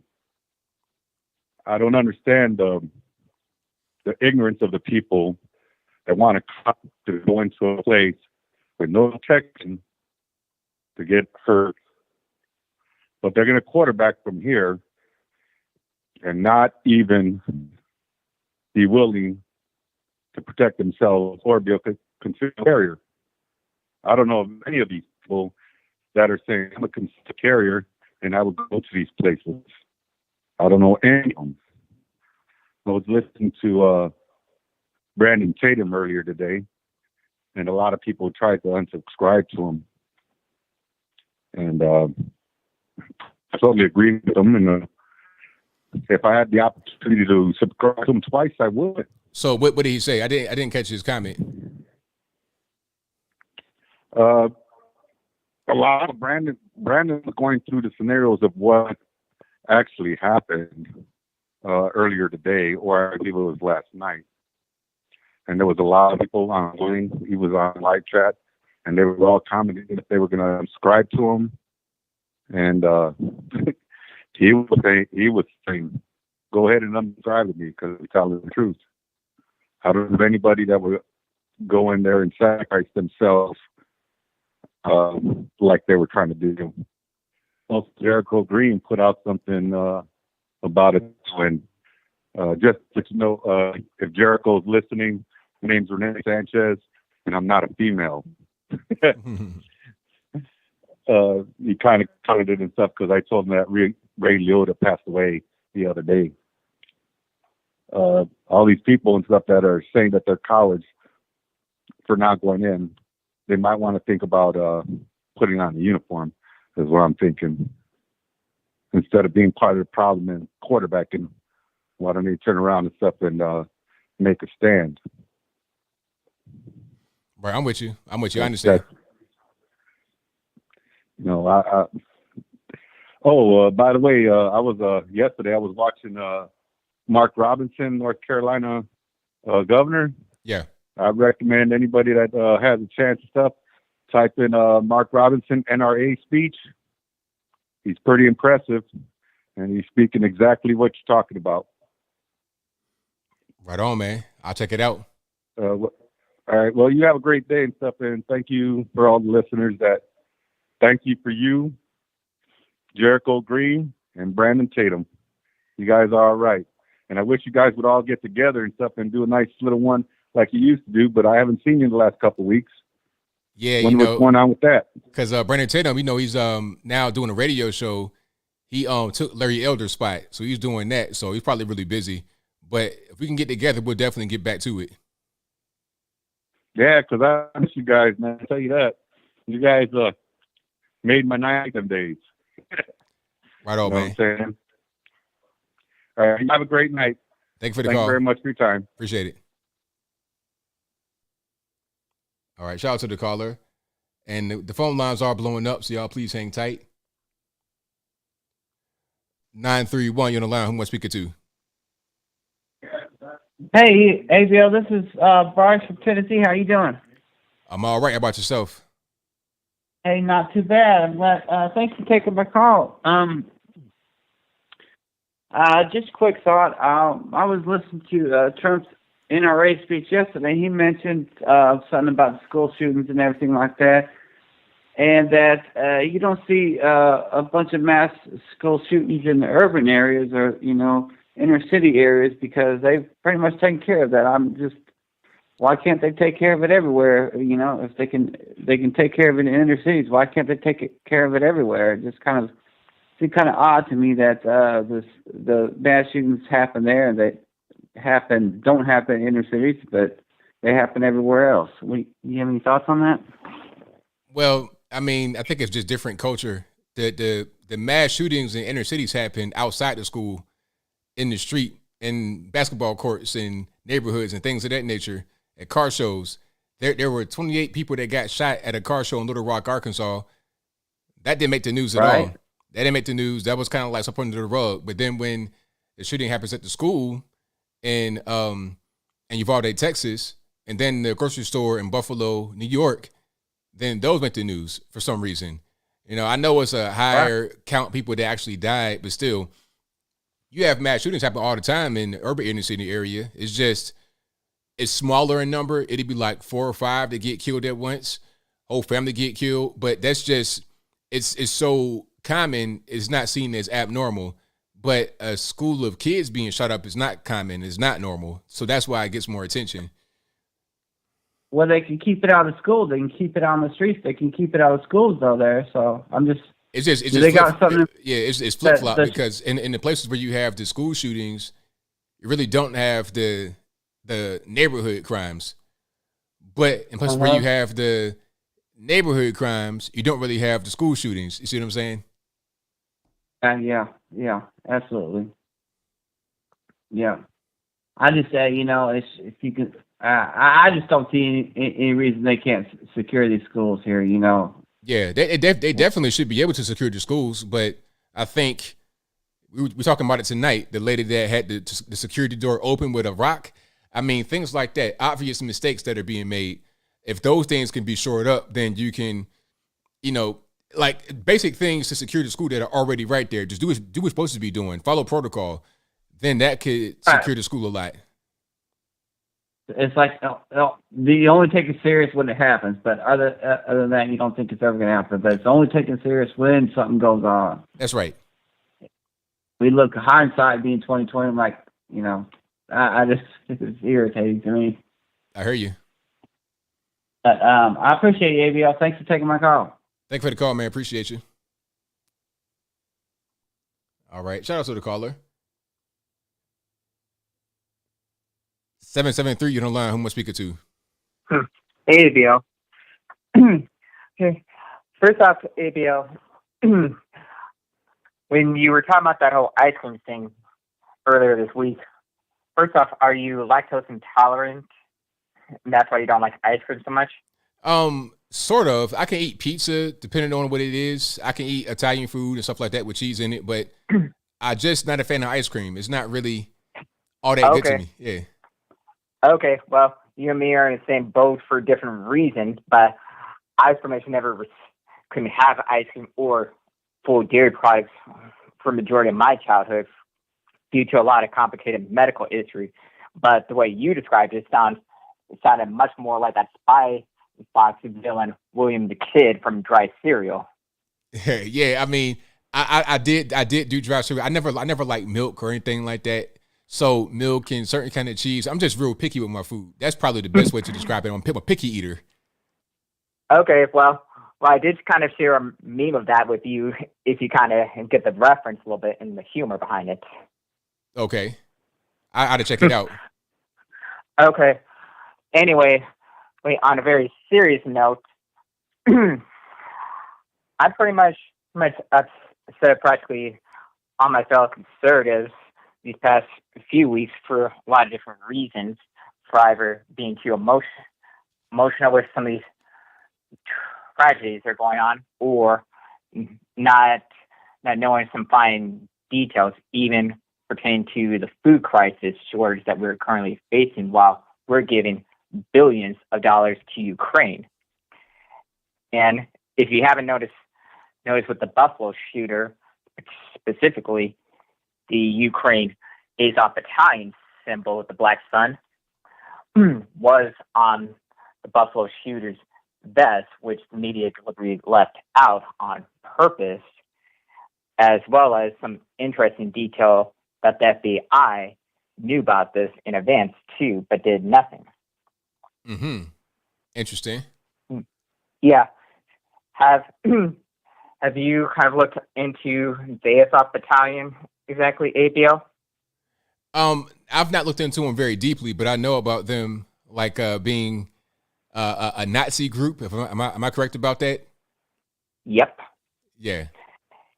Yep. And and if you kind of look at some of the information I've been sending you about the Ukraine war, specifically pertaining with the Azov battalion, you would know not only its roots, symbolism, but also how evil they are, because one foreign news called WION, WION, has video footage of the Azov battalion actually executing Russian POWs, even torturing them, which is a direct violation of the Geneva Convention. But our media expects us to believe that Russians are guilty of all sorts of war crimes, when we look deeper at it, that Ukraine, not only is dirty and corrupt, is far more guilty of these war crimes than they're accusing Russia of. Right, of course. But the whole thing is, you got to keep up the narrative that Russia, they're all bad and we're all good. So give me some money, give me some supplies. That's the whole thing. Yeah, well, as far as I can say, give a middle finger to Russia, because F them, and I don't care about their war, and I really wish, given everything that's happening right now, that the American people would actually take to the streets, not only against giving money to Ukraine, but our food and other supplies to them, fund illegal war to begin with. Right. All I can say to that is that feed American first, no soup for Ukraine. Right. That should be the main thing, right? Take care of Americans first. Absolutely. Yeah. And you wouldn't believe this if I told you, but Zelensky actually has some type of dirty video of himself doing some stuff you see at a club. So why should we trust him when that leader is just as much of a clown as Biden is? Well, hey, we know what's going on with that. This guy was an actor before he came in. It's a whole big mess over there. We need to just stay out of that whole situation for sure. Yeah. Well, if you want to see any of the information that I've seen you about Ukraine, it's all there, and as well as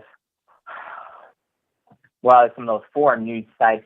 But we'll have some hard time finding actual video of them actually executing POWs out there, because YouTube and Google is doing a very crafty job of censoring that information from the public.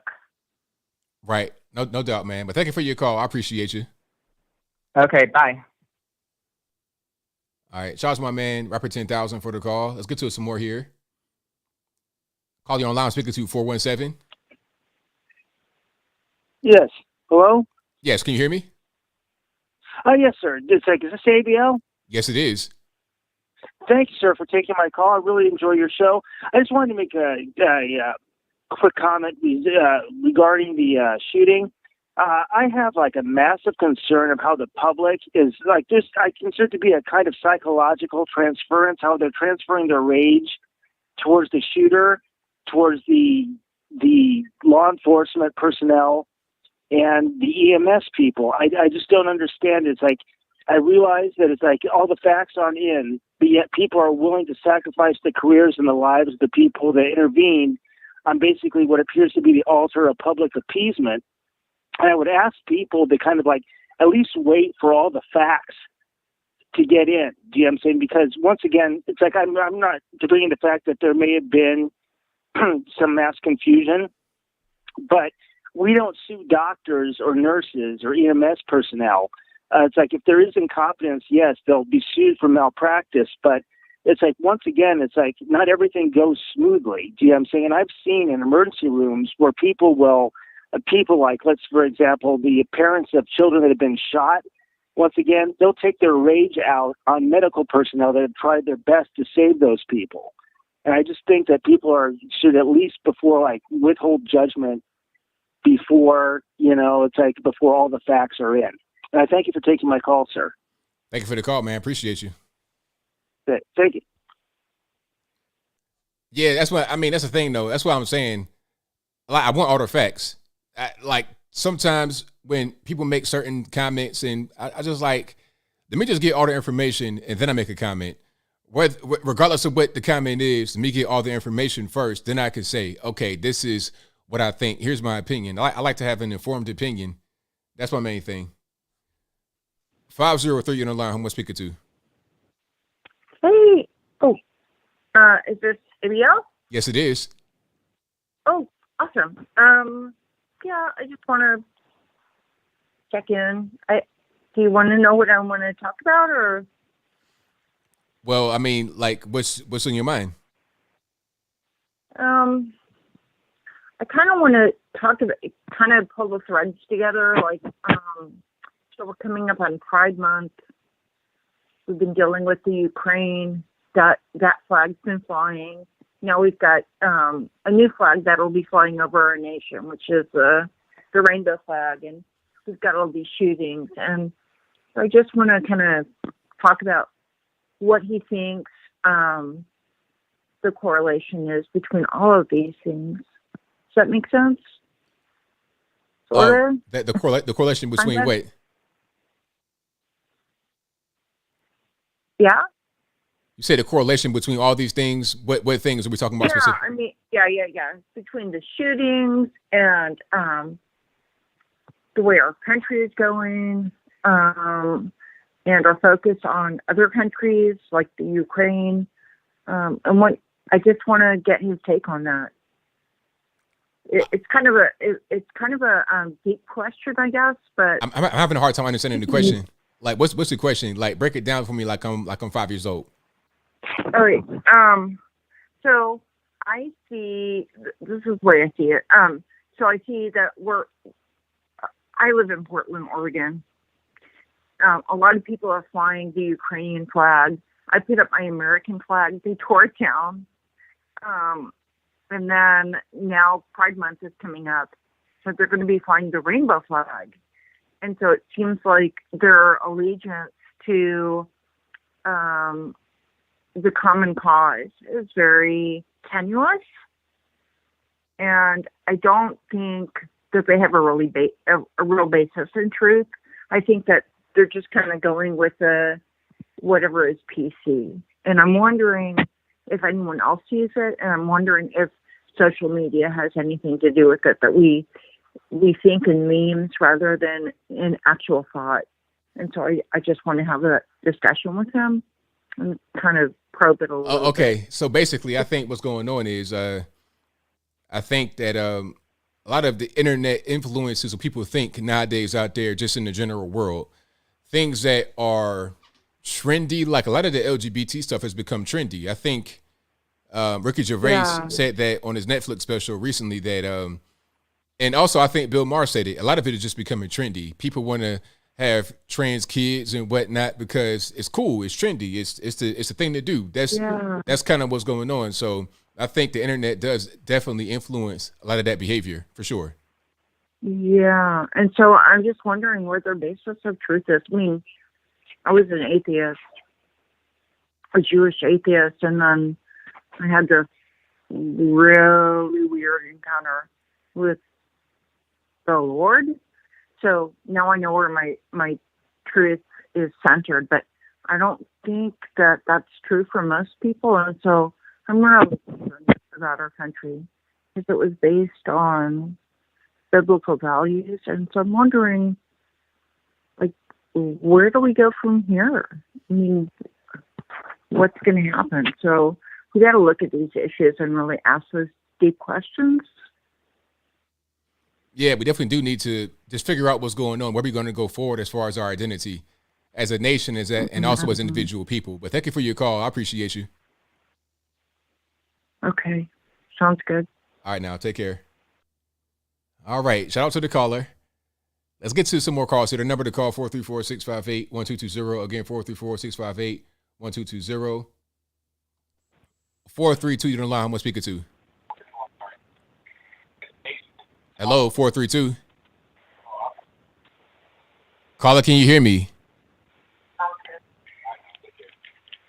All right, 432. You got to be able to when she call the line, you got to be able to pick up.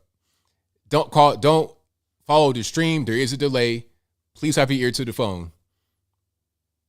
All right. 678, you're on the line. Who am I speaking to?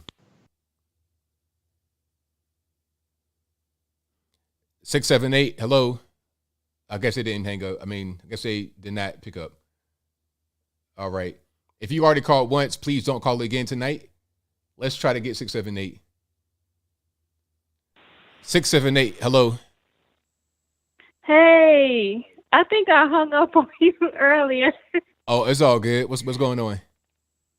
Hey, this is Tiffany. Oh my goodness, a lot's going on.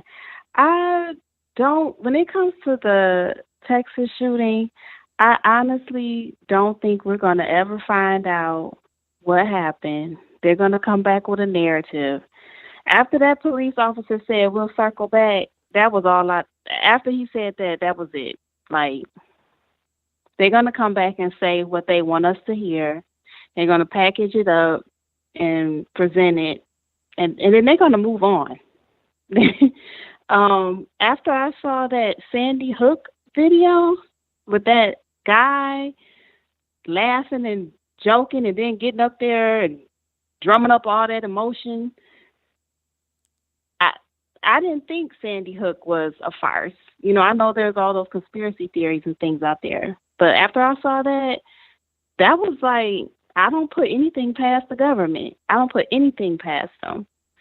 I think what happened is terrible, but they're going to come back and say what they want us to hear.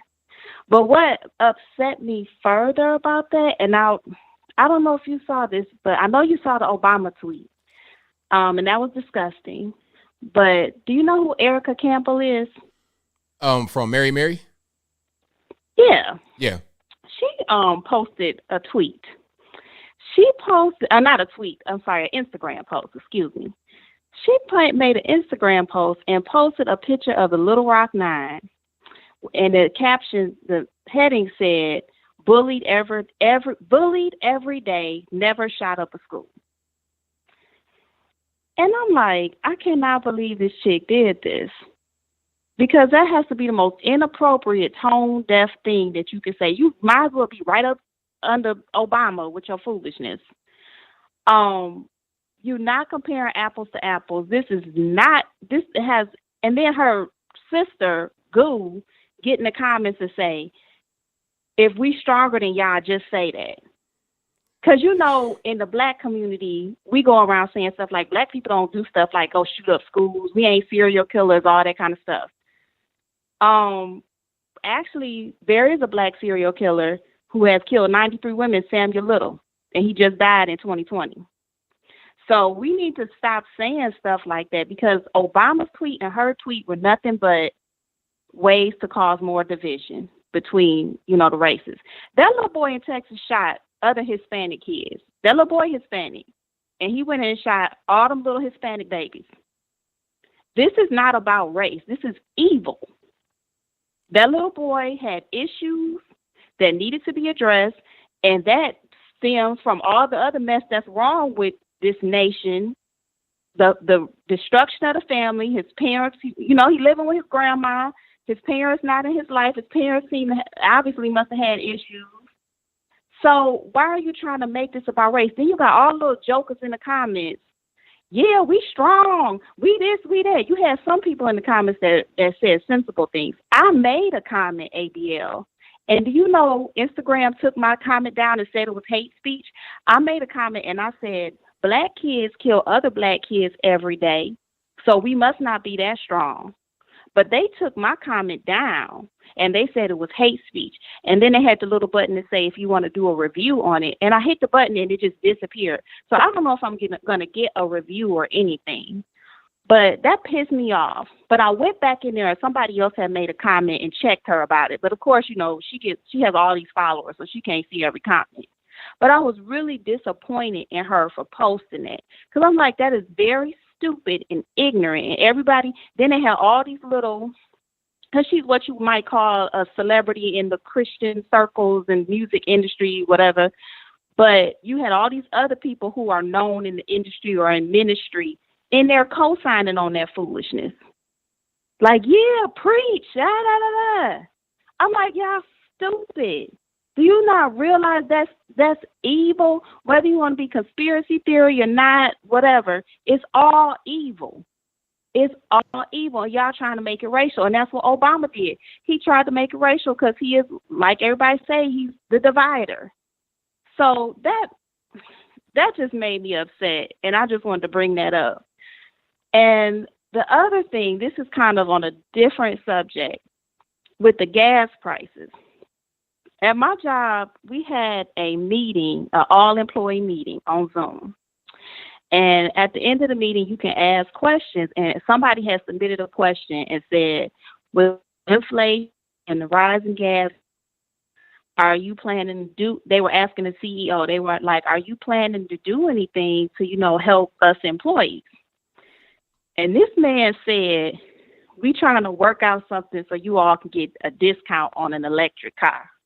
Yeah. And I'm like, oh my goodness. And I have been watching, I watch a whole lot of stuff.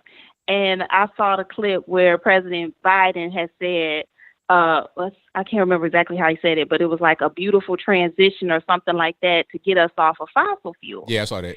And so I'm thinking, yeah. And so I'm like, okay, so my CEO, at first, because I was laughing when he said it, I had my mic on mute and I was cracking up.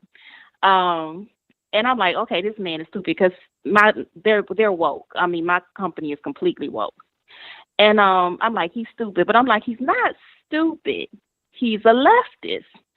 And he knows what they're trying to do. And what he just basically told all us employees is, I really don't give a care about what you're dealing with high gas prices. You're going to carry your tail into work. I can work from home on Fridays, but basically 4 days a week, you're going to carry your tail into work, and you're going to pay these high gas prices. And if you got a problem with it, we'll help you get an electric car. But we know you can't afford it. So, but I'm not going to let you work from home any more days. I'm not going to say, oh, well, y'all can work from home 3 days a week. Work it out with your manager. He didn't say anything like that. We'll help you get an electric car. Mm-hmm. I'm like, these people could care less about you. He sent out all the emails. And I don't even know what's going to happen in June. Like with Pride Month and Juneteenth and all this mess. We got Juneteenth off. I know it's a federal holiday now, but I don't even know what's going to happen in June. Because I'm like, these people are super woke. So I just hope they don't say, we need you to put the pride colors in your profile or something like that, because I'm not doing it. But I don't know. That's all I had. I just wanted to bring that up. But of course, I always watch the show. I love your show. And I just think we just need to pray, because we just need to pray. Right okay, on. You have a good night, ABL. Thank you for the call. I appreciate you. Okay, bye. All right, great call. And thank you all for being here. You guys are the best audience anywhere on the internet. Let's go 702. You're on the line. Who am I speaking to? Hey, baby. Oh, it's David. Let me put this thing on mute for a second, man. I see there's a delay. So, hey, man, I was just calling you because I wanted to find out if you knew, you had heard anything about this. Somebody was talking to me about it today. 2 stories. I just joined, so maybe you guys talked about it earlier. The one about the lady who shot the guy 3 times that came into this, like a graduation party. Yeah, I did a video about that. Yeah. Okay, so the media hasn't covered it, right? Because I heard it from somebody, but I haven't heard it on anything other than this person who was just mentioning it. So the media hasn't really hit on that, have they? I've not really seen them hit on it. Not at all. But of course, it doesn't fit the narrative that you should have a gun. Okay, so that was one question. Like I said, I just got on, so I don't know what's been going on. The other one was that somebody else had mentioned also something today. I don't know if this is true or not. I haven't had a chance to research it, but they said that the guy from the other shooting at the supermarket had been in communication with this kid who just shot up the school through some social media thing, one of these like chat rooms or chat boards or something, that they had communicated prior to all this, and that it had been confirmed or something that there was both of them had been talking to some FBI agent or retired FBI guy or something. Have you heard anything about that? I heard something about the FBI agent, but I've not heard about. You said like what was it? The Buffalo shooter and the Uvalde shooter communicating? Yeah, that they had communicated, and then they both were communicating also within the same chat room kind of thing with that retired FBI person. I've not heard about them. I've not heard that part. That's what I heard today, and then this person had like a couple facts about it and stuff. It was just a random conversation we were having today. But it seems that like I said, I don't know if this is true or not. I'm going to check it out afterwards, but I'm just letting you know so that way, maybe you can also on your end, do some research on it. Maybe if it's true, you do the other videos too, and maybe there is something to this. It could be just some crazy conspiracy theory, but it could have some truth to it. Because we were talking about, I just posted a video probably the same day that happened about mental health in this country, how there's a major problem, and that's the root of a lot of this stuff. And nobody's really addressing it. And then like the next day, suddenly everybody's talking about it, Tucker and Hannity, everybody's talking about mental health. I'm like, oh, okay. But then a couple days later, which is now, it's kind of like gone again. They're not mentioning that again. We're back to the gun control. We're back to politics. We're back to talking about the NRA thing that's going on. Again, they've gotten away from the whole mental health thing, again. And in a couple weeks, it'll be forgotten again. And at some point, that has to be addressed because that's the cause of a lot of this stuff. This kid was evil, this and that, yeah. But when you start hearing some of the stuff, and even when they interviewed the grandfather, there were a lot of issues in that family overall. And that's not an isolated case. There's a lot of families like that all over the country. And, the prevention to this, of course, there has to be security in the schools, man. But they got, as a community, most people don't ever speak to their neighbors. So how do you know if the kid next door to you has the potential to be harmful when you don't even know your neighbor? People don't talk to each other. They're on social media all the time. And so this is a problem that's way more complicated than just, taking away a gun, passing a bill, even putting a security guard. Of course, that would help, but even putting a security guard that's armed in the school. This is a community problem that becomes a bigger, state problem, and then it becomes a countrywide problem when nobody is communicating for real with anybody anymore. No one knows their neighbor. Nobody goes to community things and actually socializes.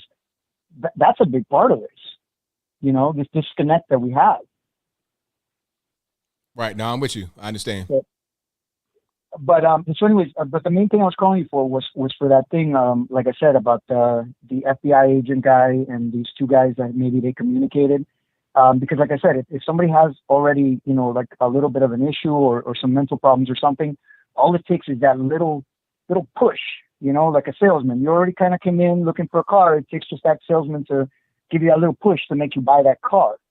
So if these kids already had these problems and this person had been monitoring it, I think this guy, when he was mentioning this, was trying to lead up to kind of being like the Gretchen Whitmore thing, where the whole kidnapping thing was kind of like the FBI was kind of like edging them to do it. So I don't know if there's, like I said, I don't know if there's any truth to this, but I just heard about it today from this guy, and he's kind of always up and up on this stuff. So maybe if you get a chance, just yeah, I'll check it out. Sure. And yeah, just in case, and also it was a good way for the people that are watching this right now to, kind of know about it, and maybe they can also check it out. Maybe there's some truth to it, man. Well, we'll see, man. But thank you for your call. Definitely appreciate you. Hey, thanks, man. Love the show. Thank you. Yeah, man, I've heard some of that, but I got to get down to the bottom of it and see what's happening. 432, you don't lie. Who am I speaking to? Hey, how you doing, ABL? It's all good, man. Turn down the background for me, please. Yeah, got you. Hey, man, trying to get through. Hey, so ABL, man, I've been, I'm from West Texas. I'm a few hours away from Uvalde, but I've been thinking on like, what is the solution that we can do right now? Because, obviously we know the cycle is going to be, tragedy happens. The politicians are going to do their grandstand, and then, you're going to have Republicans, like, for instance, Ted Cruz. Ted Cruz going to here like just recite, rhetoric about, we need to arm teachers, this, that. Honestly, I don't think arming teachers is going to be the real thing that we need to do here. I think volunteer parents at the schools, because if you as a parent can be at the school, like maybe on your days off and just volunteer, be there armed, and then, be there in the school, amongst the school, assisting resource officers, obviously with training and, with background checks, so on and so forth. It's not going to be just willy-nilly. I just wanted to show up with, with a weapon. But for the most part, man, like, I want to get something started here in Texas where this doesn't happen. Because if you have a parent, I feel like a parent in the school has the vested interest in the defense of that school, in the defense of their child that's in that school. So if somehow that could get worked out, I think that might be the best option. Because, unfortunately, school districts don't have a lot of money to pay for, a bunch of resource officers. It's just the way it is. They don't have a lot of money for that. Volunteer parents, maybe off-duty police officer parent, maybe on his day off, things like this that we can implement like right away. It's basically free. You get parents that just want to volunteer. You may have to feed them a lunch, feed them a breakfast, but you have at least, what I would say, 2 armed fathers in a school that just assist the resource officer. Resource officer has a job to do. And the fathers are just there as just in case if something goes on. They're there to engage the shooter, help evacuate, help get people out. And then while the police are on the way, at least you have 2 concerned armed fathers that are going to do, because we saw the parents, and man, they would have gone in. So I was just thinking, man, why don't we take advantage of that? Why don't we get something done with that we can really involve? Because I have a 5-year-old daughter, and I would absolutely want to run up to the school and stop the threat. It's unfortunate to have to even think about it, but it's the world that we're living in now. So I feel like involving the parents would be the best way, because you can't pay for security. All these security upgrades. Sure, you can harden the school, you can come up with better evacuation plans, but what are you really going to do when the shooter's already in the building? And one resource officer or the resource officer is not there because they had to go take care of something else. So that's just kind of one of my ideas of what I've got going on. Yeah, I think it makes sense to me. It does make sense. And I'm already seeing that around the country. You're seeing dads outside of school just making sure everything's okay. So I think that could definitely work, man, for sure. Yeah, man, that's kind of like, honestly, I've actually started writing up a proposal to propose to my local school district. They just basically call it DOD, Dads on Defense, and, of course, it could be mothers too, but, fathers have a responsibility to be the first line of protection for their families. So that's why I went with DOD. I'm actually still writing up a current proposal right now. That way to present it to the school district, to talk to the county sheriff, see if we can get some support, and just kind of see what we can do there. Everybody I've talked to so far sounds like that says it would be a really good idea. And I kind of did want to run it by you when I saw you on live tonight to kind of see like what that does sound like, when I'm actually telling it to somebody that has influence. Right on, man. Well, thank you for your call. I definitely appreciate it. All right, ABL, man. Thank you. Yeah, it makes sense. It makes sense to me. Dad's on duty, dad's on patrol, something like that. I like the idea. Of course, we all want the infrastructure. We all want that to be going on. But yeah, definitely something like that would help a lot. 857, you're on the line. Who am I speaking to? Yeah, this is Aaron, man. What's going on? It's all good. What's happening? Not much.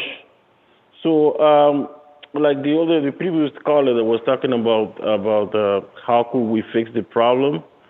I think it's right on. I think we need to have security guards, armed guards at the door of every school.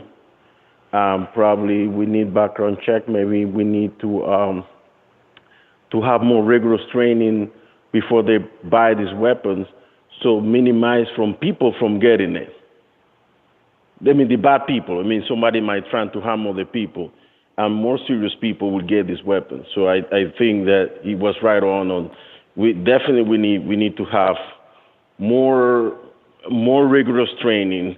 For example, if somebody wants to buy a weapon, any kind of weapon, and doesn't have any previous experience with a weapon, you got to go for training. Before you got to go for safety training, all type of training, and after that, you come back like in a month, and then you buy your weapon. And then you get the weapon after you finish all the training. You don't just shoot them by weapon like they're buying candy. That should not exist.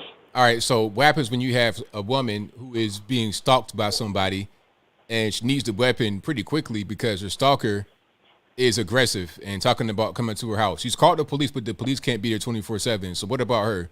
Should she wait for that weapon? Well, I mean, we cannot have a perfect society. I mean, right? It's a question. It's a question. It's a question. No, though. I mean that. So wait. No. Because you're not answering the question. The question is, should she wait for that weapon? It's yes or no question. Just answer it, please. She should wait for the weapon. Okay. So meanwhile, no. Stop. So meanwhile, you say yes. You should wait for the weapon. Meanwhile, the stalker is aggressive, coming to the crib, beating the door down. He shoots and kills her. She can't defend herself because you think that she needs to wait. Okay, cool. Got it. No. What you mean? No. That's exactly what you just said. Hold on. Wait. What you're saying is it's okay because of the greater good, right? Yeah, I mean, people should, if you want to buy a weapon, you should know how to use it. You should know the safety of the weapon. You should have all the necessary steps in order to own a weapon. I don't think people should buy I mean, if I don't have any expertise with a gun, how come I'm going to buy an AR-15 when I never had a machine gun before or any type of sophisticated weapon? Sophisticated weapon. If I don't have any skills. Why is it sophisticated? Well, I never use an AR-15. I don't know how to use it. Even when you go through the ranch, right? Even the basic pistol, you got to have some training how to use it, right? You should have some training. So why are we selling this weapon without having any training how to use them? I mean, at a certain point, a weapon is pretty simple to use. You don't need to have a bunch of training to get a weapon, right? You can always train with the weapon to get proficient. Training is for proficiency. But when you need the weapon, you need the weapon. Well, like I said, excuse me, sir.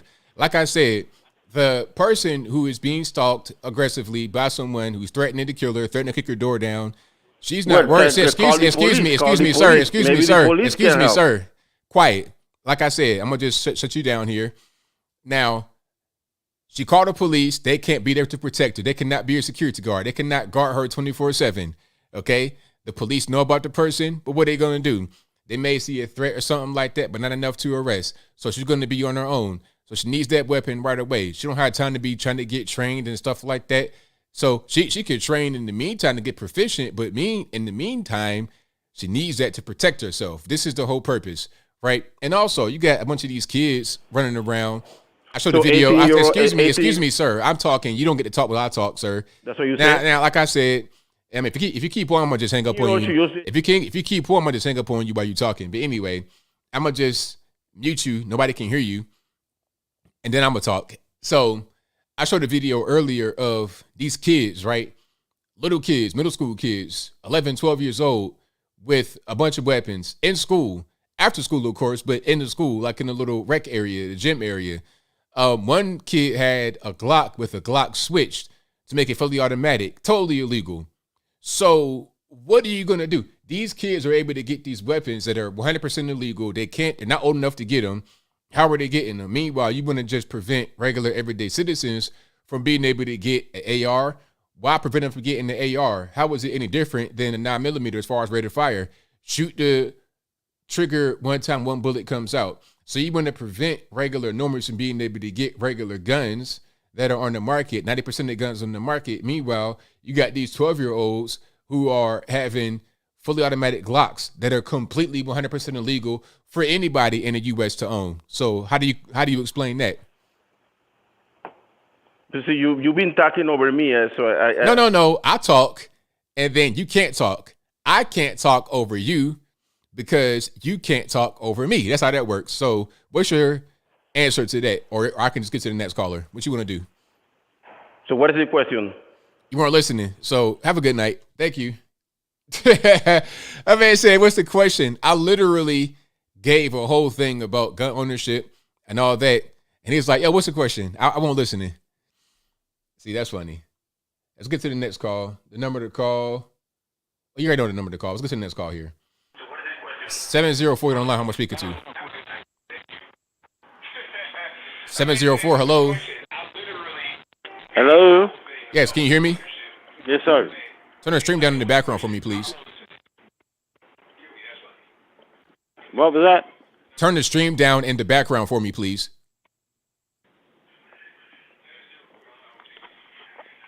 All right, you're not getting it. I'm sorry. Let's get to the next caller here. 215, you're on the line. Who am I speaking to? Hi, hello. How's everything going? It's all good, man. How about yourself?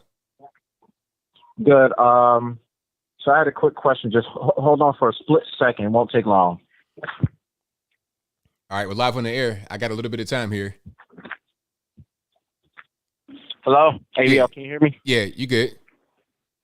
Okay, so basically, I wanted to talk about a certain issue, basically. So here's my opinion. I'm not gonna say it, but I kind of have a feeling. I know for a fact that somebody obviously put them up to it. Like, $4,000 to buy all that ammo, guns, ammos, and weapon. And what else did he have? He didn't have bulletproof, like body armor, did he? No, he didn't. Well, I'm not sure if he had body armor, but he had quite a bit of ammunition, and those weapons he had some dang defense. Like, these are not cheap weapons and cheap ammunition, especially right now with the inflation going on and with the scarcity of supply. So, like you said, where's money coming from? What's going on here? Exactly. Yes, that's what I said. Somebody supplied him that weapon. And my theory is, and just hear me out, I think, because it said in the text messages, I don't know if you saw him, but it said that he was upset that his grandma was going to get his phone cut off because she didn't like who he was in contact with. And it irritated him enough to the point where he was going to go decide, I'm going to go shoot her because she's trying to get my phone cut off. So that's when, after he shot her, then that's when he went on a rampage, just be from the chase from the police, all that kind of stuff. And you know what? I wouldn't really be surprised if that was the case, because I've seen some of these kids on their phone. I mean, it's like they're really attached to it like a human being. So that'll explain that explains why he shot his grandma, because it's like, okay, why shoot your grandma and then go shoot the school up? So that does explain why that happened. Yeah, he was annoyed that she was trying to get it. She was on the phone with AT&T to try to get his phone cut off. Because I'm assuming she didn't like who he was in contact with, so that's why he was like, you know what? So he shot her, and what else happened? Oh yeah, that video you showed with the kids, with the Glocks in the schools and in the gymnasium. I seen that like 2 weeks ago, and that whole narrative with me and a few other people in the comment section just reminded me of that narrative. Oh, he was a good kid. He never bothered nobody. X, Y, and Z, and somebody just said, "Good kid by rear end." It's crazy. I mean, that type of thing I see so much, and I'm just like, that's the problem. A lot of people don't really see that. They don't know that it exists. But for me, that's just like, that's pretty normal, unfortunately. Yeah, I mean, I haven't seen it firsthand, but I'm kind of not surprised. You've seen more than I have seen, but I'm not surprised with the whole that some kids will be involved in that kind of stuff. But Jesus, the fact that just seeing it firsthand is a little scary, because they're that young, but you just have those kind of automatic weapons. And mind you, like you said, one of them had a switch on it. Had a switch, Like a switch. Totally illegal, 100%. You cannot buy that in the store. So it's like, when I'm hearing people talk about background checks and all that kind of stuff, I'm like, y'all don't really understand the total world that surrounds you. The world, it's a world that operates right in front of you, but you don't see it. Okay, yeah, exactly. That's the thing, and yeah, I was like, that's what I said to them. And when I hear people say the stricter gun laws to prevent Chicago, a lot of people don't know that Chicago has one of the most strictest gun laws. Well, maybe a lot of people that's here on this platform watching you, they know that Chicago has the strictest gun laws, but general normies don't understand. It's like, and like I said, most criminals, they don't understand. You forget, most criminals get their guns illegally. They're not legally guns. That's right. So, but yeah, that's all I wanted to say, ABL. Thanks for taking my call. Thank you for the call, man. Appreciate you. All right, have a good one. All right, shout out to the caller. Let's go to 701. You're on the line. Who am I speaking to? The anti-view. How are you doing, ABL? Long time no talk. It's been a while. I can't complain about yourself. I have a lot to complain about, but I'm doing okay.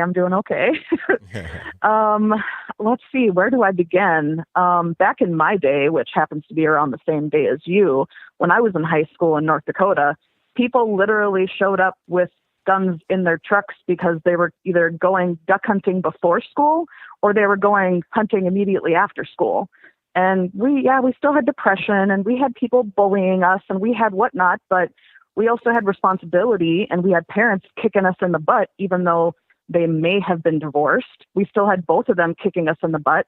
And we had jobs the minute that we turned 14 or 15 or 16. I mean, I don't know about you, but I do know about you because I listen to you.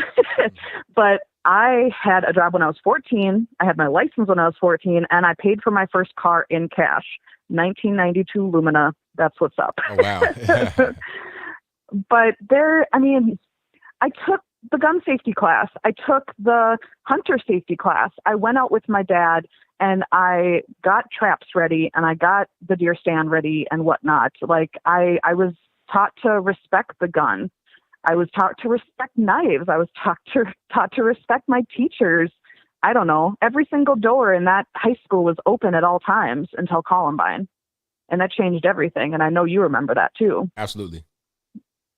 But I want to talk about the mental health part because I have to touch on the healthcare aspect, with me being a nurse.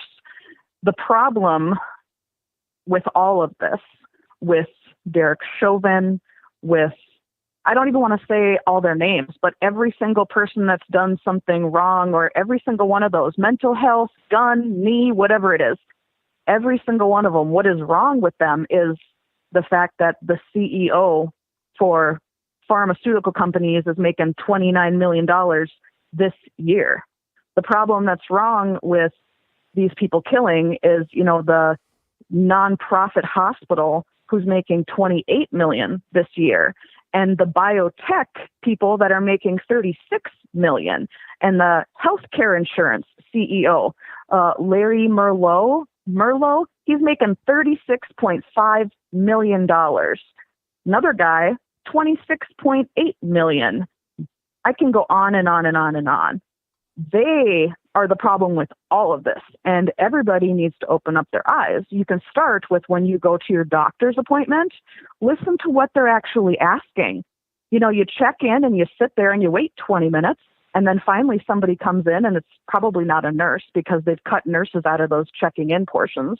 It's a TMA or it's a med tech, doesn't matter. She's the one taking your blood pressure. Oh, wait, no, she's not. A machine is. By the way, those are always high, so you might falsely be on medications that Pfizer's prescribing. Doctor comes in, has 15 minutes. Oh, you have a rash. We're just going to start here because insurance says they have to. It is not about what is wrong with you. It is about what insurance will pay for. It is not about the cancer that is wrong with you. It's about, we got to go through A, B, C, D, E, F, G. And then when we get to way down over here, after you have nothing left and you're about to take it out yourself, then we can treat what we finally know is wrong. Insurance companies are the ones that aren't supplying mental health. They aren't providing any type of insurance or low deductibles for people that have to go.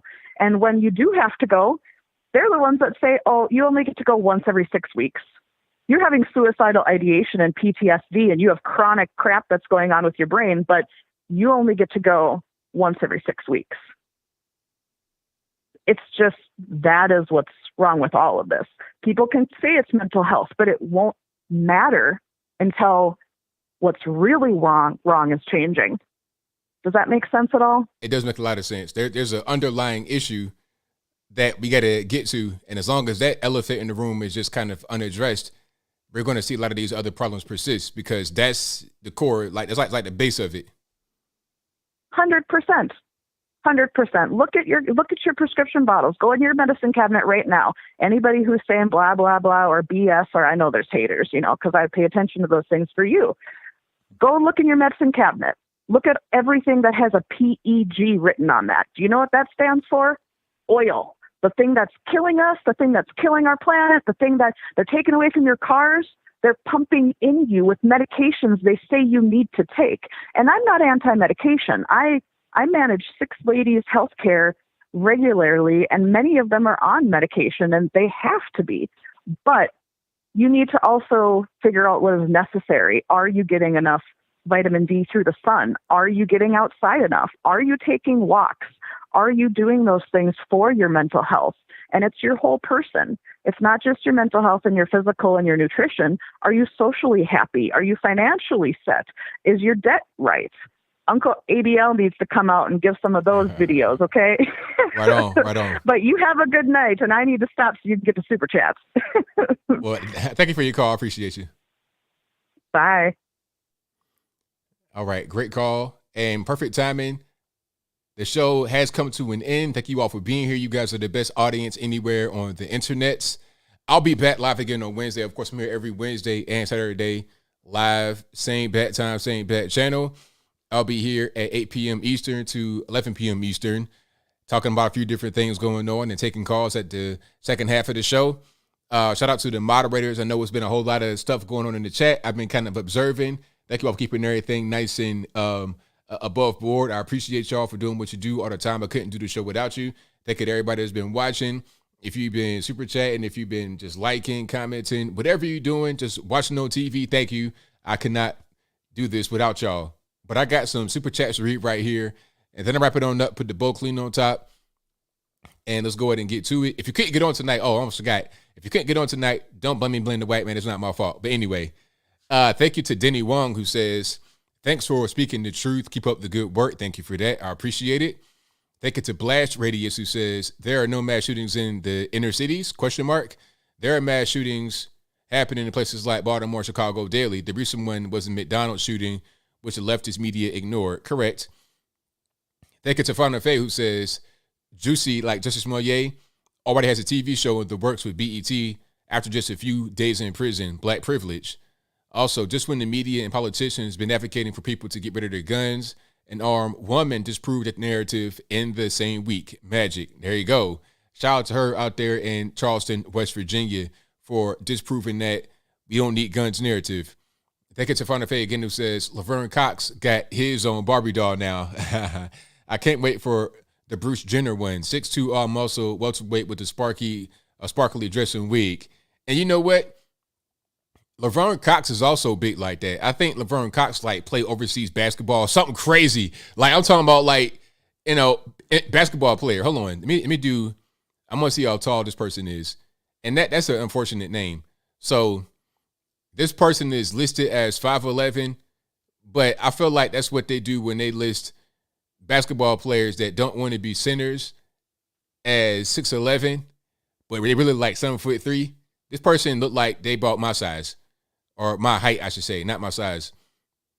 This person is big. I mean, it's crazy. Hold on. I'm going to try to find this person next to somebody. I'm not really finding what I want, and I'm seeing some inappropriate pictures, so I'm going to go ahead and just stop doing that and get back to the supers here.